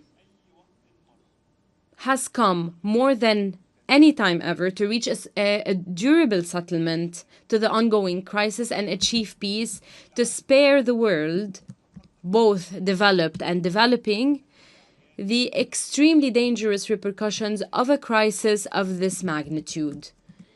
Egypt believes that every war has an end, and that voices of reason bear an added responsibility during times of conflict to remain steadfast in their call for a ceasefire and the triumph of wisdom. Thank you, Madam President. I thank the distinguished representative of Egypt and now give the floor to the distinguished representative of Malaysia. Madam President, Malaysia remains deeply concerned over the continuing conflict, which has now reached its 4-year mark, with devastating loss of lives on both sides. The high level of civilian casualties also continues to increase, and the impacts are felt at the global scale. My delegation voted in favor of the resolution adopted by the Assembly earlier today, in line with our unwavering commitment to upholding the UN Charter and international law, including the cardinal principles of respect for the sovereignty, independence, territorial integrity of states, and the peaceful resolution of disputes. Malaysia has consistently supported a comprehensive and inclusive resolution of the conflict based on the UN Charter and international law. Against this backdrop, we welcome the ongoing efforts of the international community to resolve the conflict. The importance of compliance of parties to the UN Charter and international humanitarian law, including the protection of civilians, cannot be overstated. We reiterate the imperative of inclusive dialogue and diplomacy with a view to addressing the root causes of the conflict and taking into account the legitimate security concerns of all parties to achieve sustainable peace in Ukraine. I thank you. I thank the distinguished representative of Malaysia. I now give the floor to the distinguished representative of the Islamic Republic of Iran. Bismillah ar-Rahman ar-Rahim. Madam President, I would like to reiterate my delegation's consistent position, which has been expressed numerous times during 11 special sessions since 2022. The Islamic Republic of Iran reiterates its principled position that all disputes should be resolved through peaceful means and dialogue in accordance with international law, including the Charter of the United Nations. Since the onset of this crisis in Ukraine, the Islamic Republic of Iran has maintained a clear, consistent, and unwavering position. We have underscored that all UN member states must fully respect the purposes and principles enshrined in the Charter of the United Nations and international law, including sovereignty, independence, unity, and territorial integrity, as well as the obligation to respect internationally recognized borders and to refrain from the threat or use of force. My delegation has consistently supported efforts to achieve lasting peace and has maintained that long-term sustainable solutions to this crisis require addressing the root causes of the conflict, including provocative action and decision by certain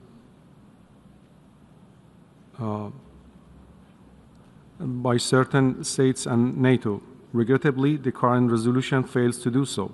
Moreover, as this text was presented at an inopportune time and without prior transparent consultations, it not only fails to advance peace, but may also exacerbate existing divisions.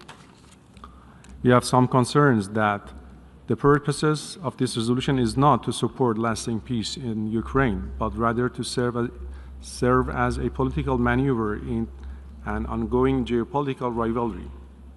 For this reason, my delegation voted against the resolution. Finally, it should be emphasized that the Islamic Republic of Iran will continue its constructive engagement in support of a peaceful resolution to this crisis.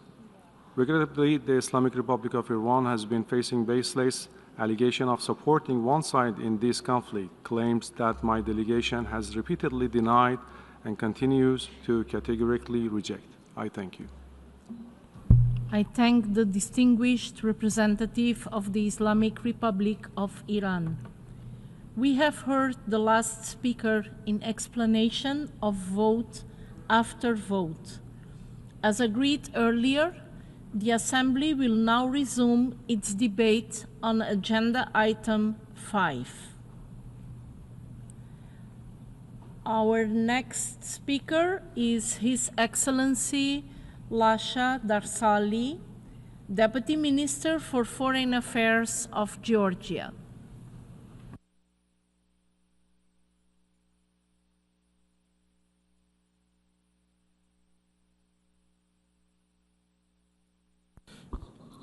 Thank you, Madam Chairperson, Excellencies, ladies and gentlemen. Today marks 4 years since the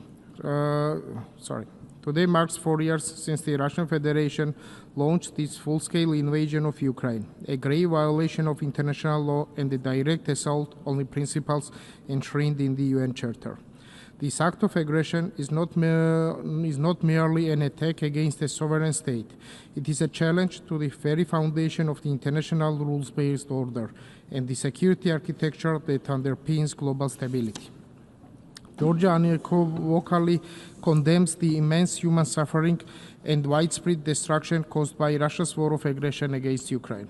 Since the outset of Russia's full-scale invasion, Georgia has sponsored, joined, or supported more than 800 documents and initiatives across major international organizations, including laws establishing specific accountability mechanisms in support of Ukraine.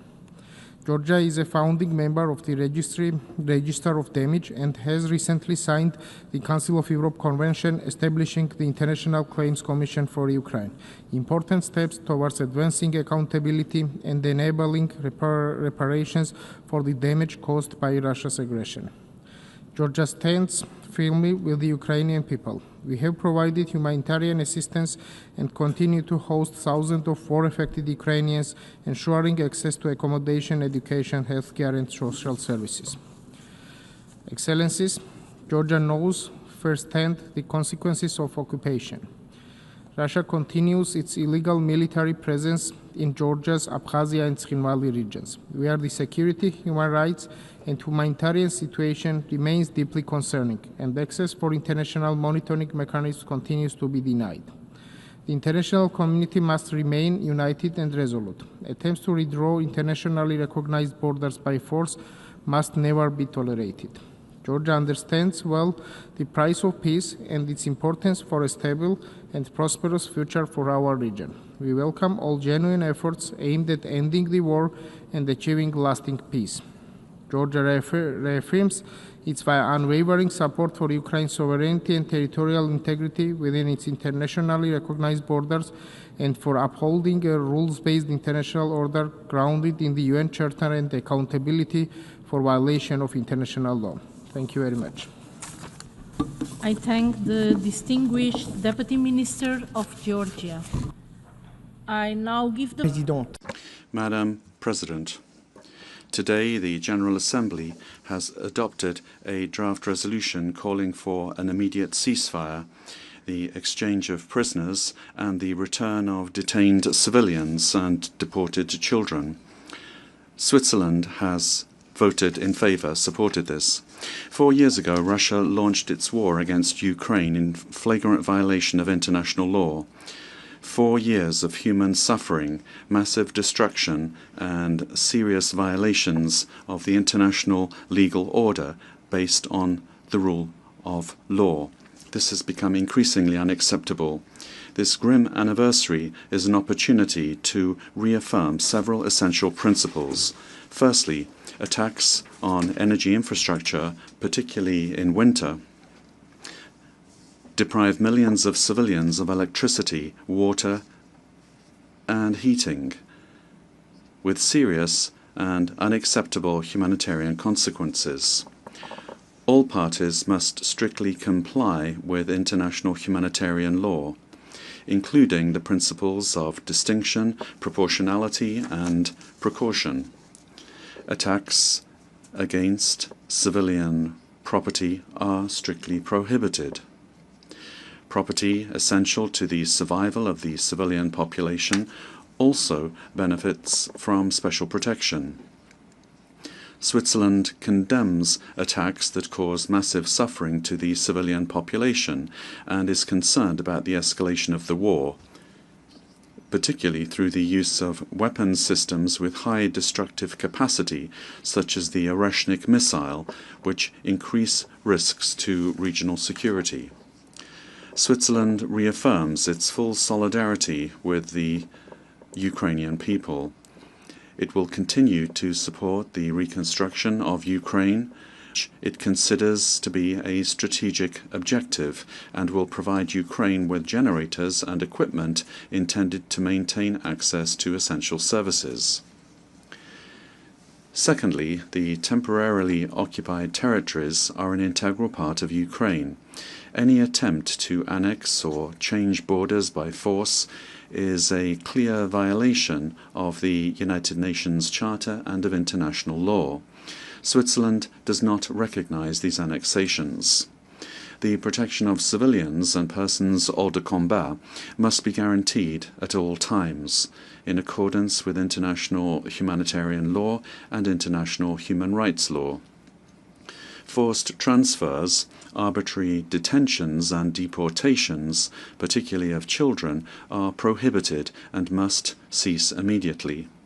Those affected must be able to return home safely and with dignity. Prisoners of war must be treated in accordance with international humanitarian law. Switzerland also calls for safe, rapid and unhindered humanitarian access to the temporarily occupied territories, as well as the facilitation of civilian movements between territories in order to restore family ties and allow access to services. We are also alarmed by reports of serious violations and reiterate that international crimes must be investigated independently and impartially, and their perpetrators brought to justice. In this regard, we take note of the arrest warrants issued by the International Criminal Court and reiterate our support for the court. Thirdly, Switzerland strongly reaffirms its condemnation of this war. It calls on Russia to immediately de-escalate the situation, to cease all combat operations and withdraw, without delay, its troops from all Ukrainian territory. Only a peace that complies with international law and the United Nations Charter can be just and lasting. Ukraine must be fully involved in any peace initiative concerning it. Since the start of the war, Switzerland has offered its good offices and remains ready to contribute, if the parties so wish, to any credible initiative aimed at achieving a just and lasting peace for Ukraine. We welcome the recent efforts at dialogue, including the discussions held in Geneva, and remain willing to facilitate exchanges where this can help to create conditions conducive to peace. In its capacity as chair of the OSCE, Switzerland intends to contribute to strengthening European security and inclusive multilateral diplomacy based on dialogue, conflict prevention, and respect for international law and existing commitments. Madam President, when the Security Council is paralyzed, the General Assembly bears a special responsibility for upholding the principles of the Charter. By supporting this resolution, we affirm our commitment to a just and lasting peace. Respect for international law remains the only solid foundation for restoring peace and security in Europe and beyond. Thank you. Je remercie le vice-secrétaire. I thank the Deputy Secretary of State of Switzerland. To the distinguished representative of Denmark on behalf of the Nordic countries.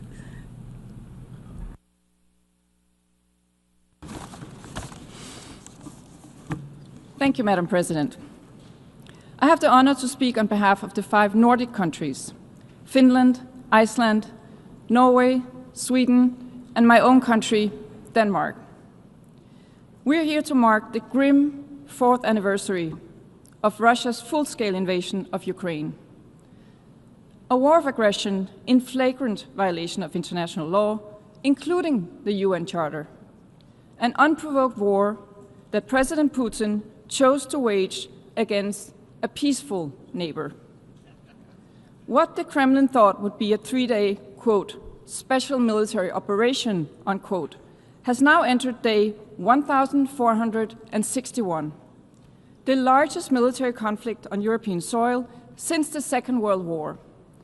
A war that the UN estimates has killed or injured at least 55,000 Ukrainian civilians, including more than 3,000 children. While Ukraine has repeatedly called for a ceasefire, Russia has escalated its attacks. 2025 was the deadliest year of the war for Ukraine's civilians. No one feels the effects of this war more than the people of Ukraine.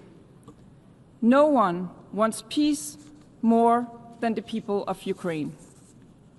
Madam President, peace in Ukraine must be just, lasting, and comprehensive. It must respect international law, including the UN Charter. Ukraine must also have robust security guarantees to prevent Russia from invading ever again. And Russia needs to be held accountable for the crimes it has committed in Ukraine.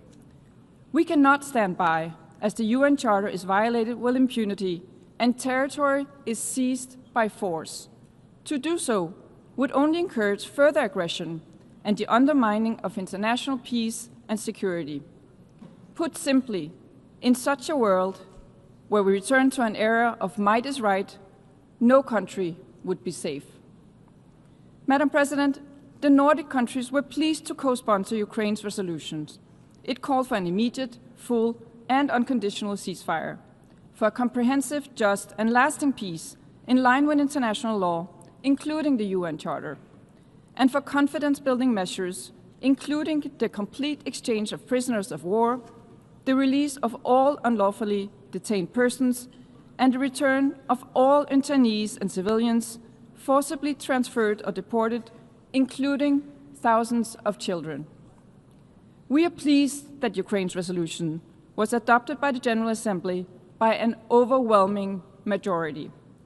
We must all continue to show our commitment to peace, international law, and the principles of sovereignty and territorial integrity. So let this anniversary serve not only as an opportunity to reflect, but also to recommit collectively and forcefully to these principles. Principles upon which we all rely to live in peace within our internationally recognized borders. I thank you. I thank the permanent representative of Denmark, and now give the floor to the distinguished representative of the European Union. On behalf of the European Union and its member states. Madam President, I have the honor to make this statement on behalf of the EU and 26 of the member states listed in the written version. Today we mark a tragic anniversary, 4 years of Russia's full-scale invasion of Ukraine, an egregious violation of the UN Charter by a permanent member of the UN Security Council. I want to express my deep solidarity to the Ukrainian people, who have suffered immensely as a result. Their resilience in defending their country from Russia's brutal aggression and standing up for the principles of the UN Charter is profoundly humbling and an inspiration to us all. The reason the UN General Assembly has been seized once again of the situation in Ukraine is because the Russian Federation has blocked any meaningful UNSC action.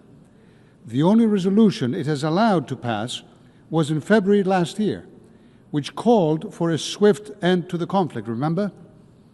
And which has simply been refused by Russia in its implementation. Here are the facts. The past year, Russia has massively escalated its attacks. In 2025, it launched over 54,000 long-range drones and over 1,900 missiles against Ukraine. A 10% increase in child casualties has been reported. In the middle of a freezing winter, Russia has cynically and systematically targeted Ukraine's energy infrastructure, deliberately hurting civilians. These are not actions of a country interested in ending its war of aggression. Intentionally directing attacks against civilians and civilian objects is a war crime. Its perpetrators must be held fully accountable. Colleagues, Russia's aggression has also had far-reaching repercussions beyond Ukraine's borders. It has disrupted global food and energy markets and has affected countries in Africa, in Latin America, in Asia, thousands of kilometers away from Ukraine. Politically, the war has deepened divisions among countries and eroded trust in international institutions and norms. It has turned attention and resources away from global public efforts such as cooperation on trade, development, and climate change. We urge Russia once again to end its aggression and call on all members of the UN to ensure that Russia engages in meaningful negotiations. The short and streamlined resolution we adopted today with an overwhelming majority recalls the most fundamental principles of the UN Charter that we all adhere to and has 3 operational paragraphs calling for, first, an immediate, full and unconditional ceasefire, second, a just and lasting peace in line with the UN Charter and international law, and third, confidence-building measures between the two sides. This resolution is a clear message of support to ongoing peace efforts. It's fully in line with what the majority of UN members have called for since the start of Russia's aggression. This resolution is a message. Your vote in favor of the resolution was a vote for peace and for the UN Charter. Colleagues, the rules and principles enshrined in the UN Charter, sovereignty, territorial integrity, and the peaceful settlements of disputes, are international obligations binding all states. They are under strain in Ukraine and elsewhere. Respect for them is essential for the security of all states, large and small alike. How this war ends will further shape the future perception of these principles. If aggression is rewarded or normalized, sovereignty and territorial integrity risk becoming perceived as negotiable, weakening international stability across the globe everywhere. If Russia is allowed to change borders by force, others can try too. Why not? Colleagues, I reaffirm the EU's continued and unwavering support for Ukraine's independence, sovereignty, and territorial integrity within its internationally recognized borders. We welcome the ongoing diplomatic efforts to put an end to the war. In coordination with our partners, we will continue to pursue an immediate ceasefire and a just and lasting peace, and provide comprehensive political, financial, economic, humanitarian, military, and diplomatic support to Ukraine and its people. And to close, I also call for the swift implementation of ESS Resolution 11-9 on the return of Ukrainian children, adopted by a clear majority in December 2025, in response to UN-verified evidence of forcible transfer and deportation of Ukrainian children. We look forward to updates on how the UN Secretary-General has exercised his good offices to facilitate the children's return and to ensure access for international monitoring and humanitarian organizations. Colleagues, this is a very sad, a very somber anniversary, marking the 4th year of Russia's aggression. But maybe there's hope after the vote on this resolution that we can all exercise our pressure, our convincing powers on Russia to stop this war and to do it now. Thank you.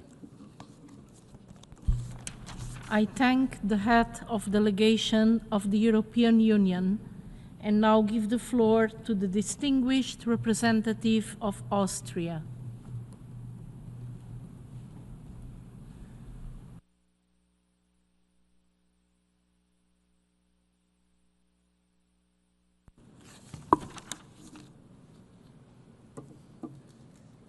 Thank you, Madam President. 4 years ago, early in the morning, I received a call and somebody informed me that the war has started. It still shocks me today. 4 years ago, the Russian Federation shocked the world by invading its independent and sovereign neighbor, Ukraine, in blatant disregard of the most basic principles of the UN Charter. This unprovoked attack has led to human suffering not seen on the European continent for decades. Millions of lives uprooted, livelihoods destroyed, and tens of thousands of innocent civilians killed in senseless and relentless targeting of civilian infrastructure by Russia. Let me be clear, international humanitarian law is unequivocal. Civilians must never be the target of attacks. And yet, as I speak, Ukrainians have been enduring a harsh winter under merciless drone strikes and bombardments. With heating systems failing, hospitals struggling, and children sleeping in the cold. This must stop. Excellencies, Austria is a militarily neutral country, but neutrality has never meant indifference. It also does not mean moral ambiguity in the face of violations of the Charter. On the contrary, as a neutral country, Austria relies even more than others on the respect of our common norms and the strength of the UN Charter. This is why Austria consistently advocates for upholding the rule of law, not least as chair of the group of friends on the rule of law. Ukraine is not the only country that has suffered illegal attacks and violations of its sovereignty. And Austria has consistently raised its voice against violations wherever they may occur. The principles we defend in Kiev must equally apply in Gaza, in Sudan, in Haiti, and wherever civilians are under attack and international law is violated. As the international community, we must not accept that the most basic rules are undermined and weakened while the ones violating the Charter shield themselves from scrutiny with the veto in the Security Council. Excellencies, Austria does not provide weapons to Ukraine, but solidarity takes many forms. Since February 2022, nearly 100,000 Ukrainians have found refuge in Austria. Austria has provided bilaterally, in addition to EU contributions, 350 million euros of bilateral financial and humanitarian assistance to Ukraine and its neighboring countries. This comes in addition to and not instead of our humanitarian assistance to crises all around the world, including in Africa, in the Middle East, and the Caribbean. The implications of this war, as the EU representative has said, go far beyond Ukraine. It has affected food security in many parts of this world, and nuclear risks are higher than ever. Austria commends the important engagement of the International Atomic Energy Agency headquartered in Vienna, and may I add personally with Rafael Grossi at its helm, to secure and monitor Ukraine's nuclear power plants. The agency's work has been crucial to avoid any nuclear accidents. Austria has consistently advocated for a comprehensive, just and lasting peace in Ukraine, a peace based on the UN Charter and international law. But peace negotiations are not credible while bombs fall. We therefore need an urgent ceasefire, one that is actually respected, monitored and implemented. We stand ready to support all genuine efforts towards peace, including by offering our good offices and hosting negotiations in Vienna, as we've done many times in the past. The UN and the OSCE, both headquartered in Vienna, can play an important role in the implementation of a ceasefire, in addition to their indispensable contributions in the humanitarian field and on human rights. We commend the efforts of Switzerland as the current chair of the OSCE in this regard and stand ready to support them as host country. Excellencies, Madam President, Ukraine deserves peace, stability and prosperity. Austria stands ready to do its part. I thank you. I thank the permanent representative of Austria. I now give the floor to the distinguished representative of Estonia.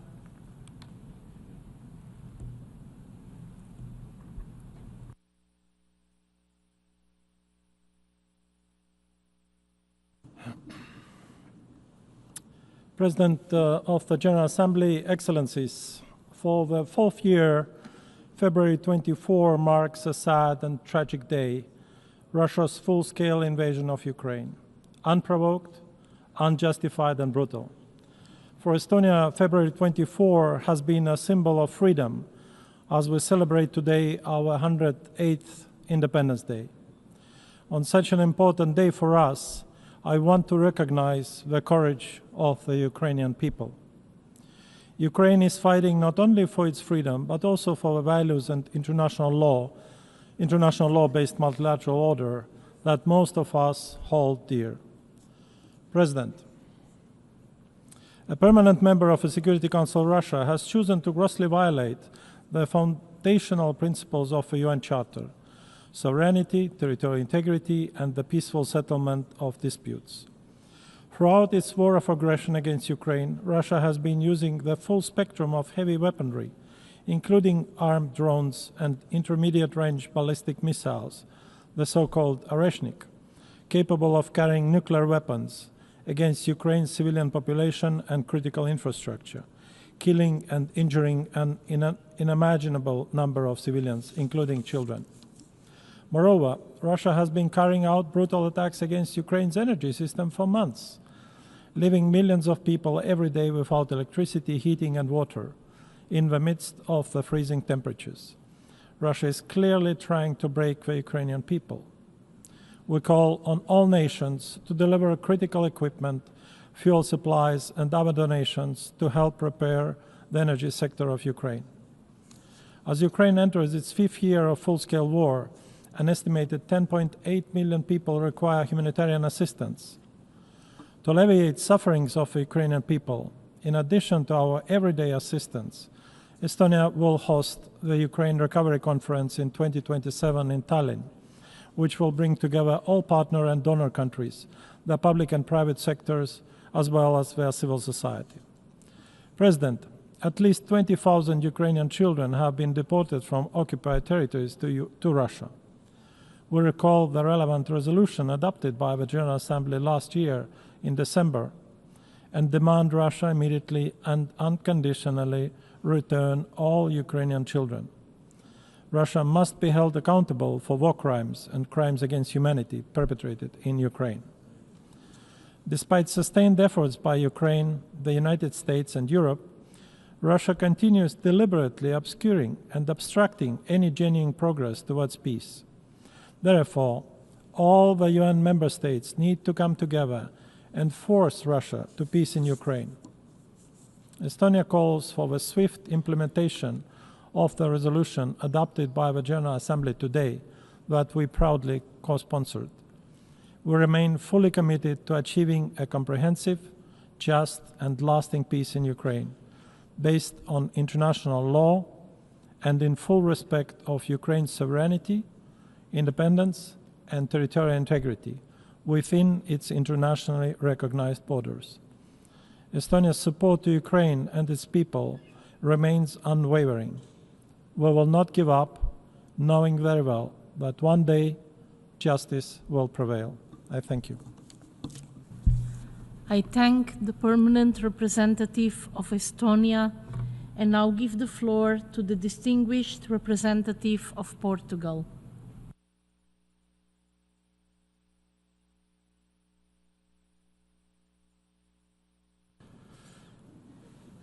Thank you, Madam President, Excellencies, dear colleagues. 4 years on, the war in Ukraine continues. Ukrainian civilians continue to pay the highest price, and the credibility of our collective commitment to international law continues to be tested. Portugal stands firmly with Ukraine, providing financial, military, and humanitarian support. We have welcomed over 60,000 refugees, offering temporary protection, housing, and integration support. But this war doesn't just affect Ukraine or Europe. It reverberates globally, with cumulative losses that exceed multiple trillions of dollars, energy prices increased, food costs spiked and contributed to inflation and food insecurity in many regions, particularly in the blocked Black Sea routes and damaged ports in Ukraine significantly disrupt freight and heightening logistical costs. Global trade shrunk, affecting economic integration. Uncertainty dampened capital investment. Large refugee flows impacted labor markets in neighboring countries. This has a global impact. And Excellencies, today we were called to vote on a resolution in support for a lasting peace in Ukraine, paving the way for regional and global stability. The adopted text recalls the most fundamental principles of the UN Charter and contains 3 clear and essential demands that are the minimum conditions required to move from war towards peace, nothing more and nothing less. We are all aware that the commendable efforts to advance peace and face obstacles in the Security Council attempts to adopt meaningful outcomes have been repeatedly blocked, making the voice of the Secretary of the General Assembly all the more important. Our vote in favor of this resolution was a vote for the Charter, a vote for international law, a vote for the protection of civilians, and ultimately a vote for peace. This text does not preempt negotiations. On the contrary, it reinforces them. By clearly expressing the will of the international community, it strengthens ongoing diplomatic efforts and sends a unified message for peace. At this critical juncture, today's resolution brings much needed clarity to our path to peace, overcoming silence or ambiguity. Excellencies, the principles at stake in Ukraine are not regional, they are universal. They concern sovereignty, territorial integrity, the prohibition of the use of force, the protection of civilians, accountability under international law. They concern the very foundations of this organization. Today, we have clearly reaffirmed those foundations by overwhelmingly supporting this resolution. I thank you. Agradeço ao representante permanente de Portugal. Obrigada. Thank the Permanent Representative of Portugal. Thank you. Representative of Poland.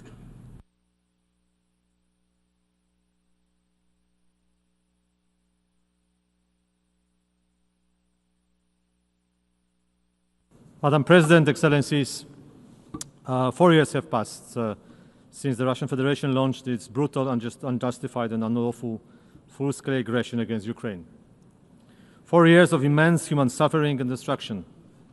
4 years of flagrant violation of the principles upon which this organization stands. 4 years of threatening Europe and global security. The resolution adopted today recalls the most fundamental principles of the UN Charter that we all adhere to. It calls for a comprehensive and unconditional cessation of hostilities as a fundamental element of peace process. We are convinced that this is a first step and a sine qua non condition for achieving a just and lasting peace in Ukraine. In accordance with the UN Charter, we all subscribe to. Russia is persistent in its demands to re-establish its neo-colonial sphere of influence over the Eastern and Central Europe. Russian officials deny the Ukrainian people their right to a sovereign domestic and foreign policy. We cannot agree to that. No delegation should.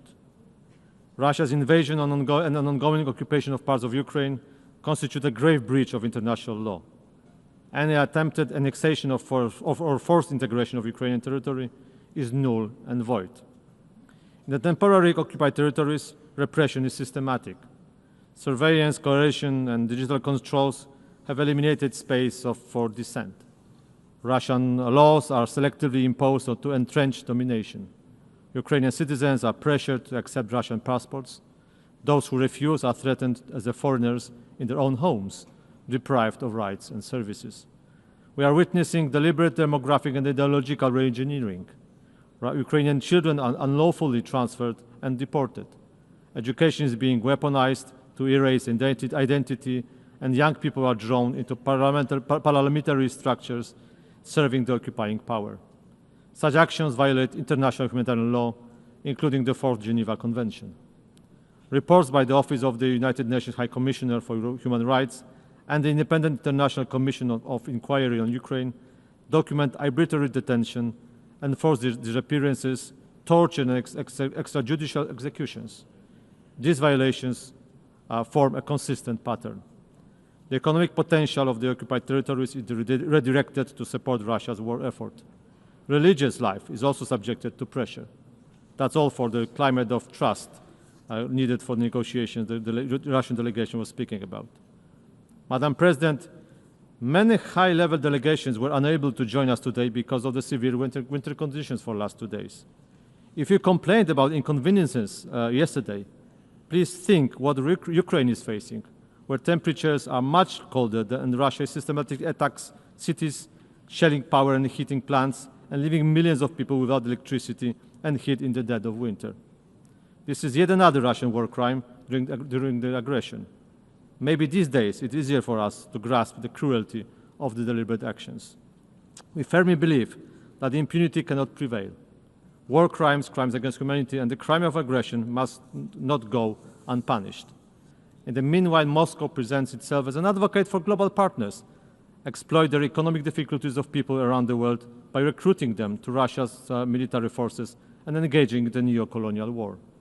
From the first day of the invasion, Polish solidarity has remained steadfast and focused on Ukraine's victory, the restoration of its territorial integrity, and the protection of human life.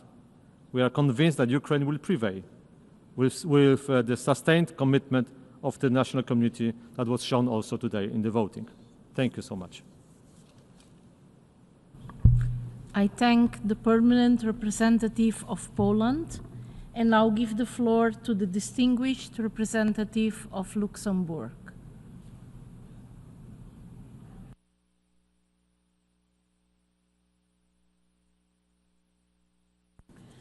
Madame la Présidente. Madam President, Luxembourg aligns itself with a statement delivered by the European Union. I will complement it with remarks in a national capacity. 4 years ago to the day, Russia launched a full-scale war of aggression against its neighbor Ukraine. Today marks the 1,462nd day of this war from another era, an unprovoked, unjustified, and unjustifiable war of aggression. Russia has not only attacked Ukraine, a sovereign member state, a founding member of our organization, but has also committed the most flagrant violation of international law and of the Charter of the United Nations. For nearly a year, Ukraine has consented to the conclusion of a ceasefire. Russia, however, refuses the ceasefire. The Russian armed forces continue to attack populations and to bombard civilian and energy infrastructure in Ukraine. 1 year ago, Russia voted in favor of Security Council Resolution 2774, which urgently called for a quote-unquote swift end to the conflict.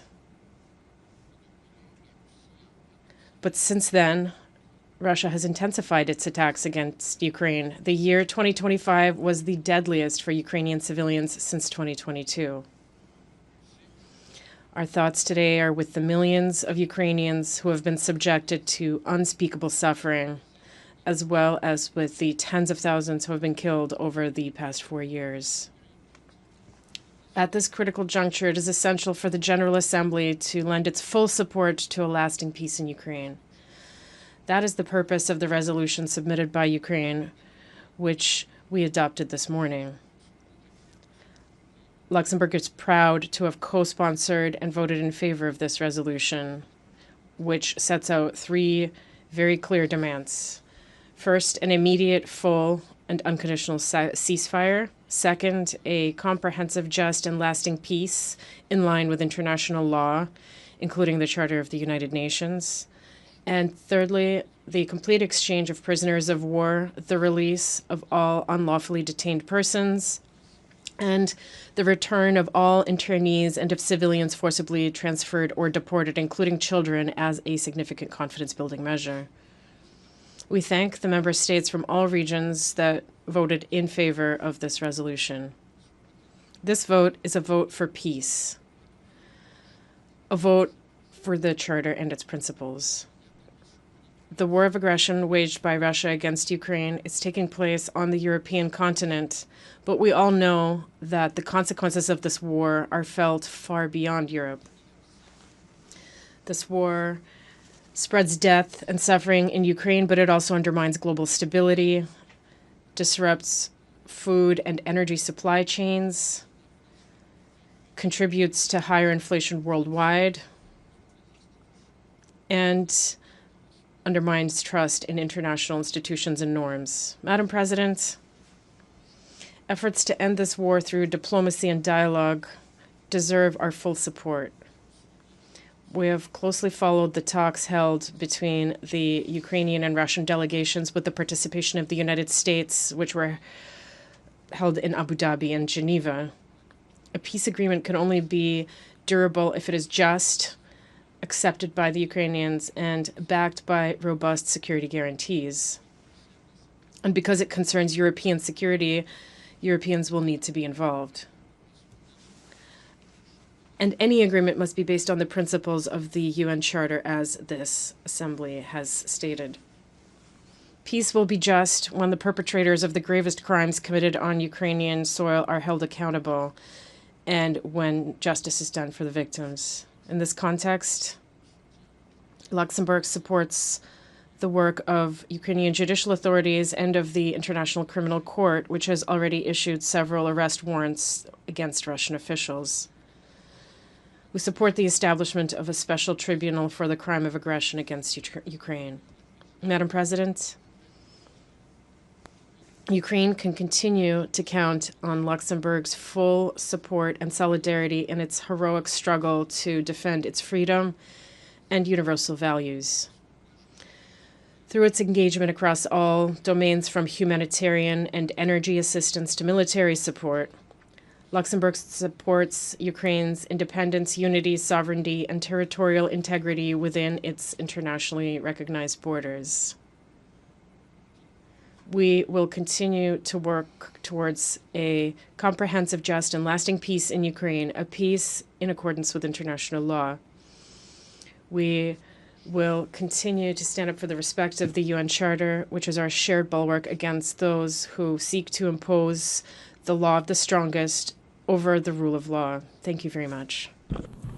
Je remercie. I thank the permanent representative of Luxembourg. I'll give the floor to the distinguished representative of Liechtenstein.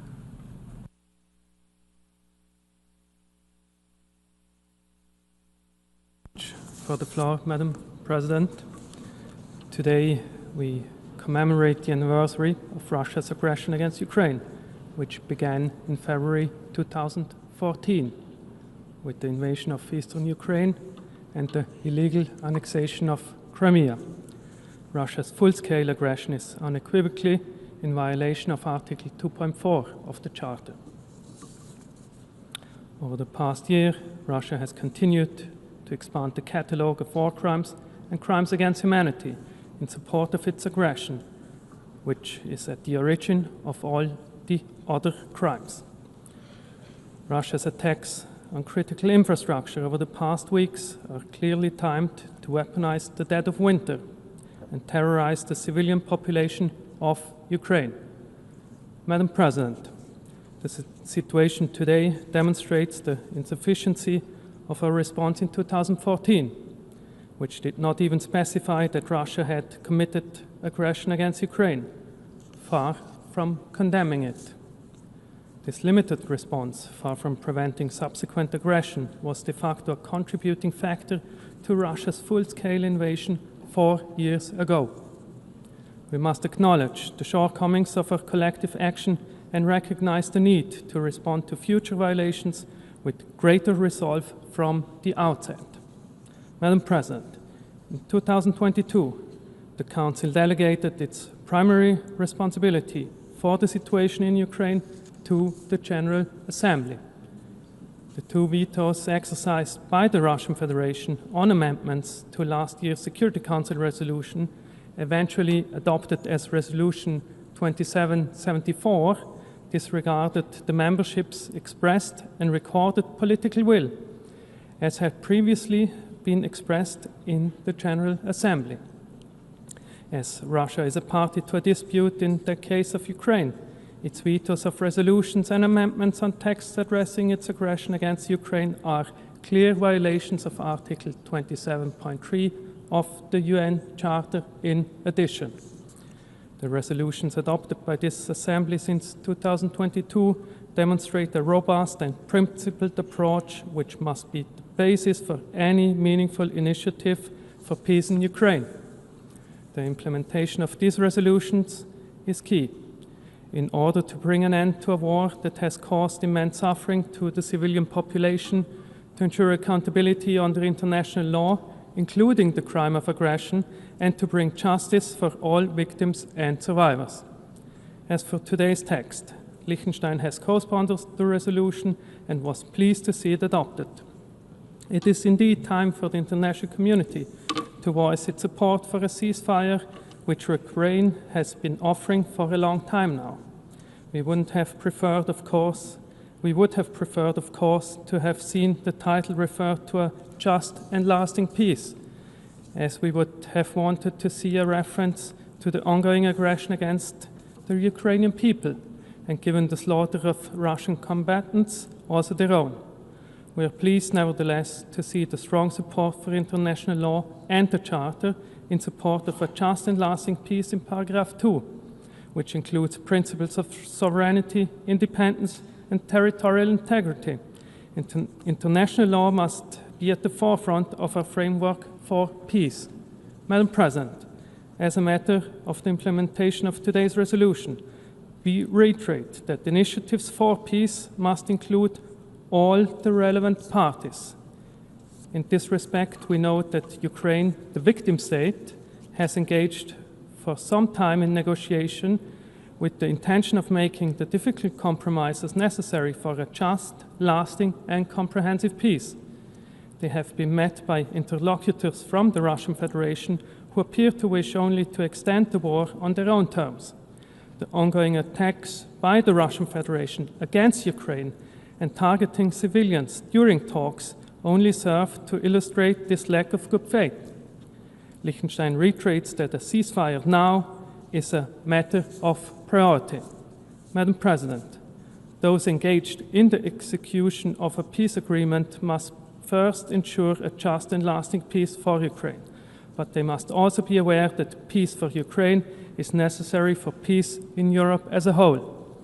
If we are to settle for anything short of the law as embodied in the Charter, we risk making the same mistake we did 12 years ago, one which the people of Ukraine, of Europe, and across the world will be ill-equipped to bear the consequences. I thank you. I thank the distinguished representative of Liechtenstein and now give the floor to the distinguished representative of Belgium.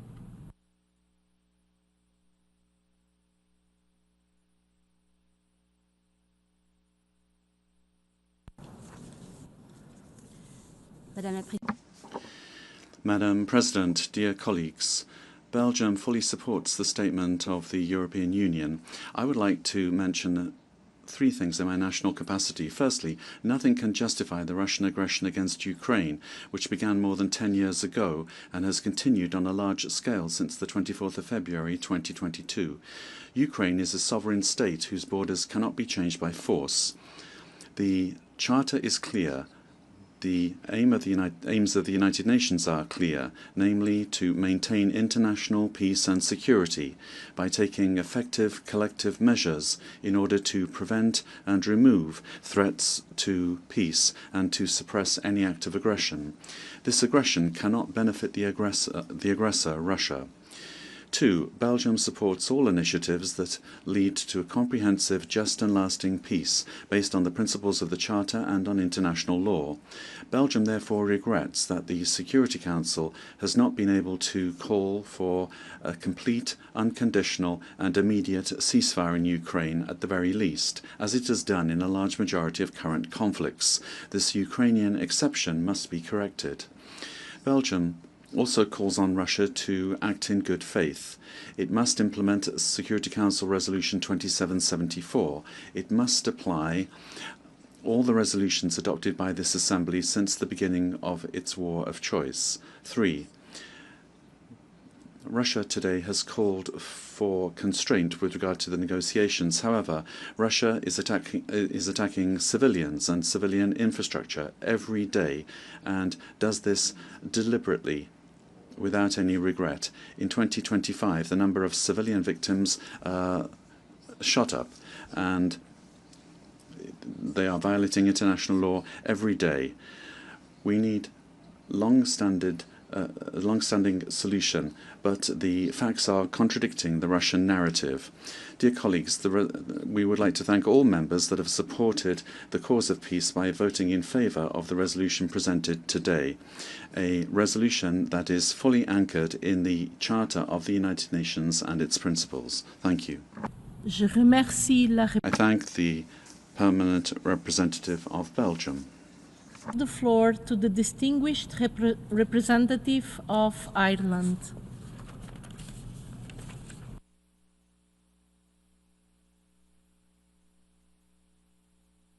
Madam President, today we gather in this chamber on a sombre occasion to mark 4 years since Russia launched its full-scale invasion of Ukraine, an act of unprovoked and unjustified aggression against a peaceful neighbour. Over the past 4 years, millions of Ukrainians have been forced to flee their homes. Thousands have been killed, and thousands more, including children, have been kidnapped, tortured, or arbitrarily imprisoned by Russian forces.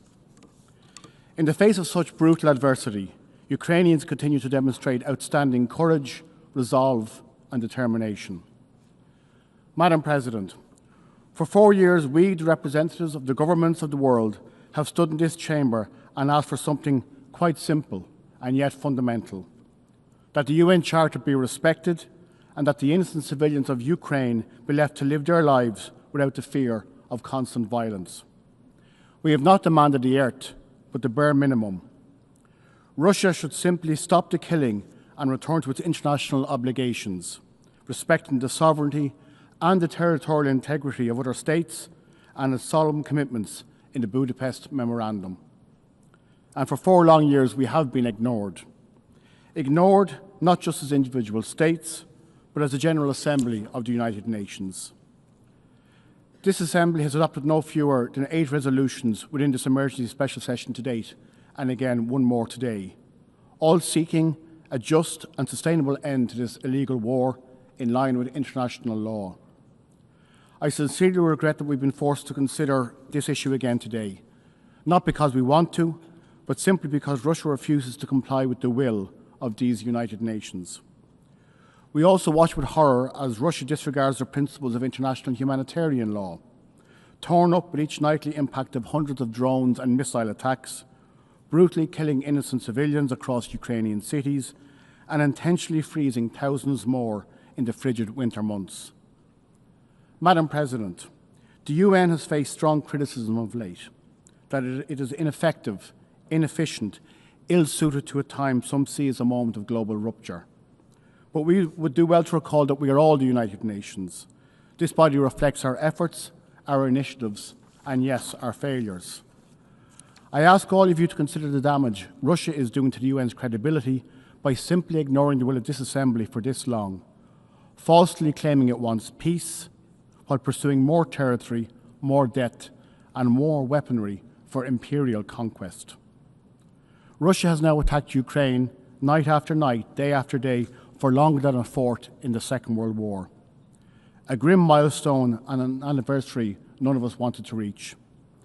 Ukraine's suffering, no less than that of the appalling tragedy meted out to the Palestinian people, has shown for those who pursue the barbarism of might makes right, the UN does not bring sufficient accountability.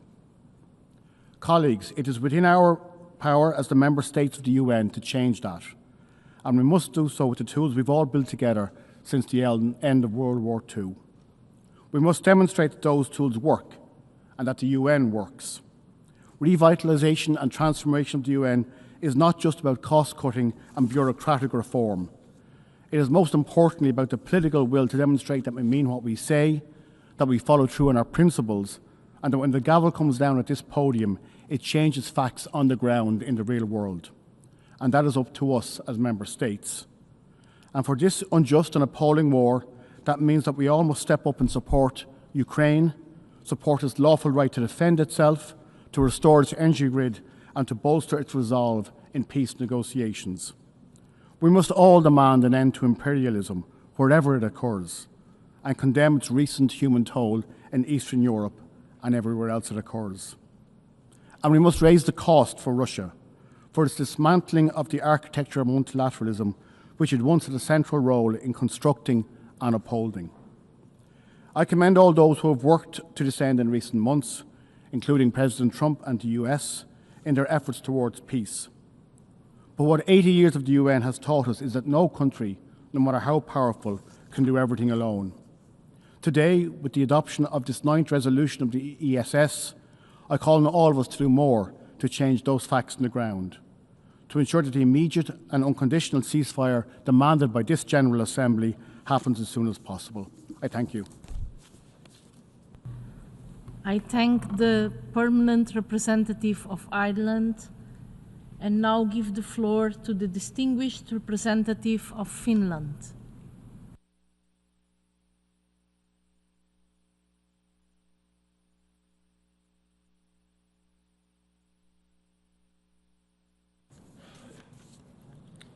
Madam President, Finland aligns itself with the statements by the European Union and Denmark on behalf of the Nordic countries. Today, the 5th year of war is beginning since the Russian Federation launched its full-scale invasion in Ukraine. Peace efforts have been ongoing since last year. We thank the United States and other member states for their hard work. This winter has been devastating in Ukraine. By its acts, Russia has shown no genuine interest in peace. It has scaled up massive missile and drone strikes against Ukrainian civilians and civilian infrastructure. It has destroyed energy, heating, water and transport infrastructure, targeting civilians in cold winter temperatures. Dear colleagues, imagine losing your heating and electricity in New York City during these cold and snowy weeks. The Russian attacks have left millions of Ukrainians without electricity, heating, or water in freezing temperatures, even if international humanitarian law explicitly prohibits targeting civilians and civilian infrastructure. Madam President, Ukraine is defending its sovereignty and territorial integrity enshrined in the UN Charter. The General Assembly has repeatedly sent a clear message. Russia's war of aggression violates the UN Charter. It is a clear violation of Ukraine's sovereignty and territorial integrity, and it cannot be allowed to stand. By supporting Ukraine, we also defend multilateral world order, which is based on the UN Charter and international law. We cannot let grave violations stand without consequences, not in Ukraine, nor anywhere else in the world.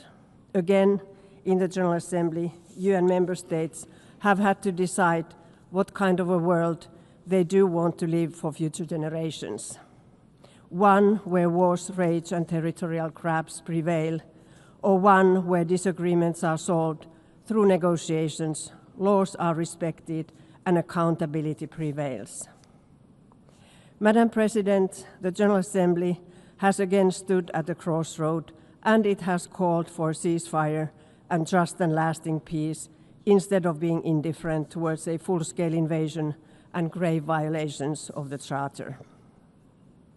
Ukraine has demonstrated its commitment to peace.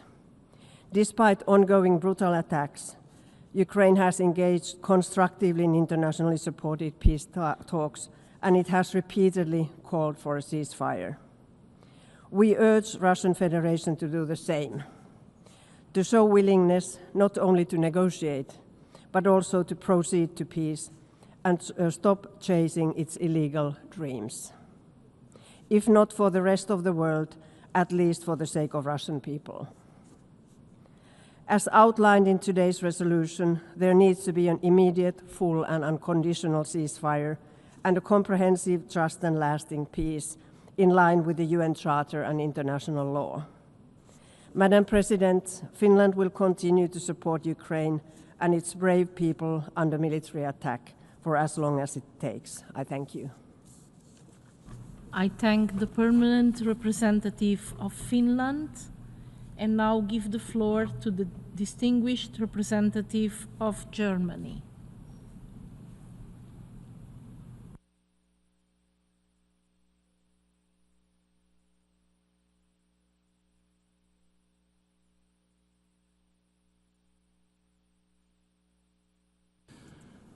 Madam President, Germany aligns itself with the statement that was delivered by the European Union.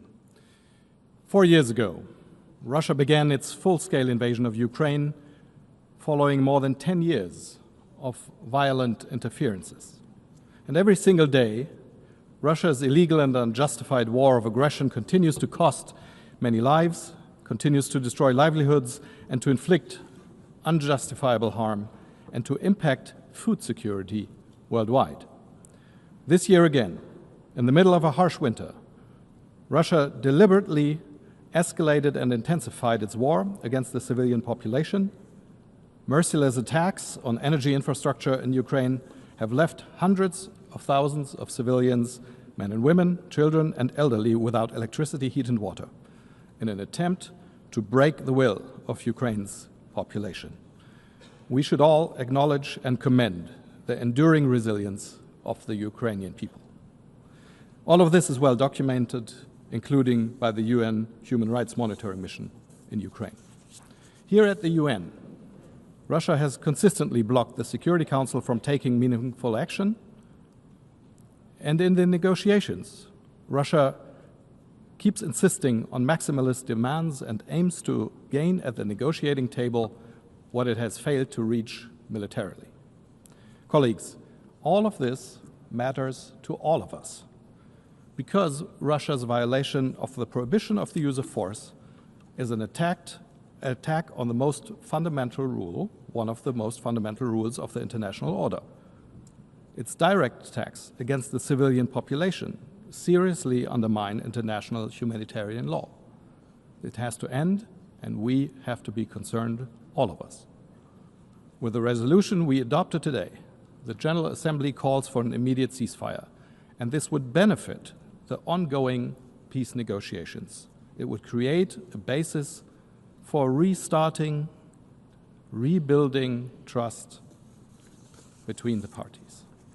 Let us not forget, almost a year ago, Ukraine put an offer for an immediate ceasefire without preconditions on the table. So it depends only on Russia to stop the war.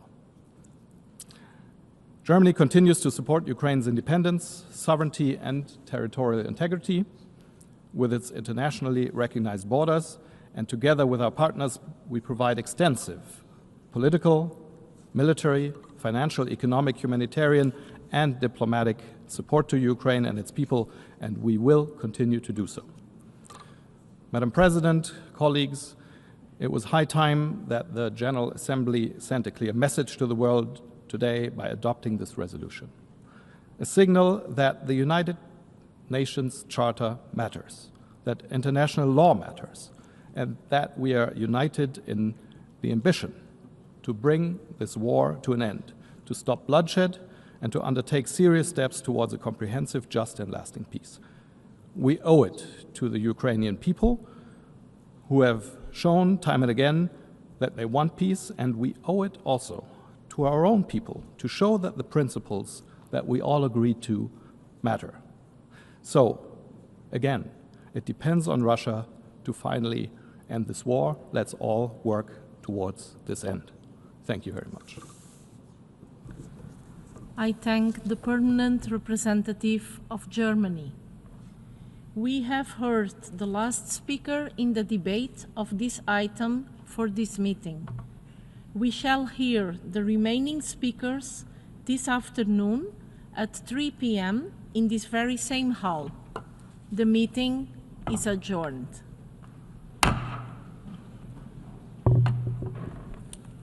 Thank you, Madam President. You're welcome.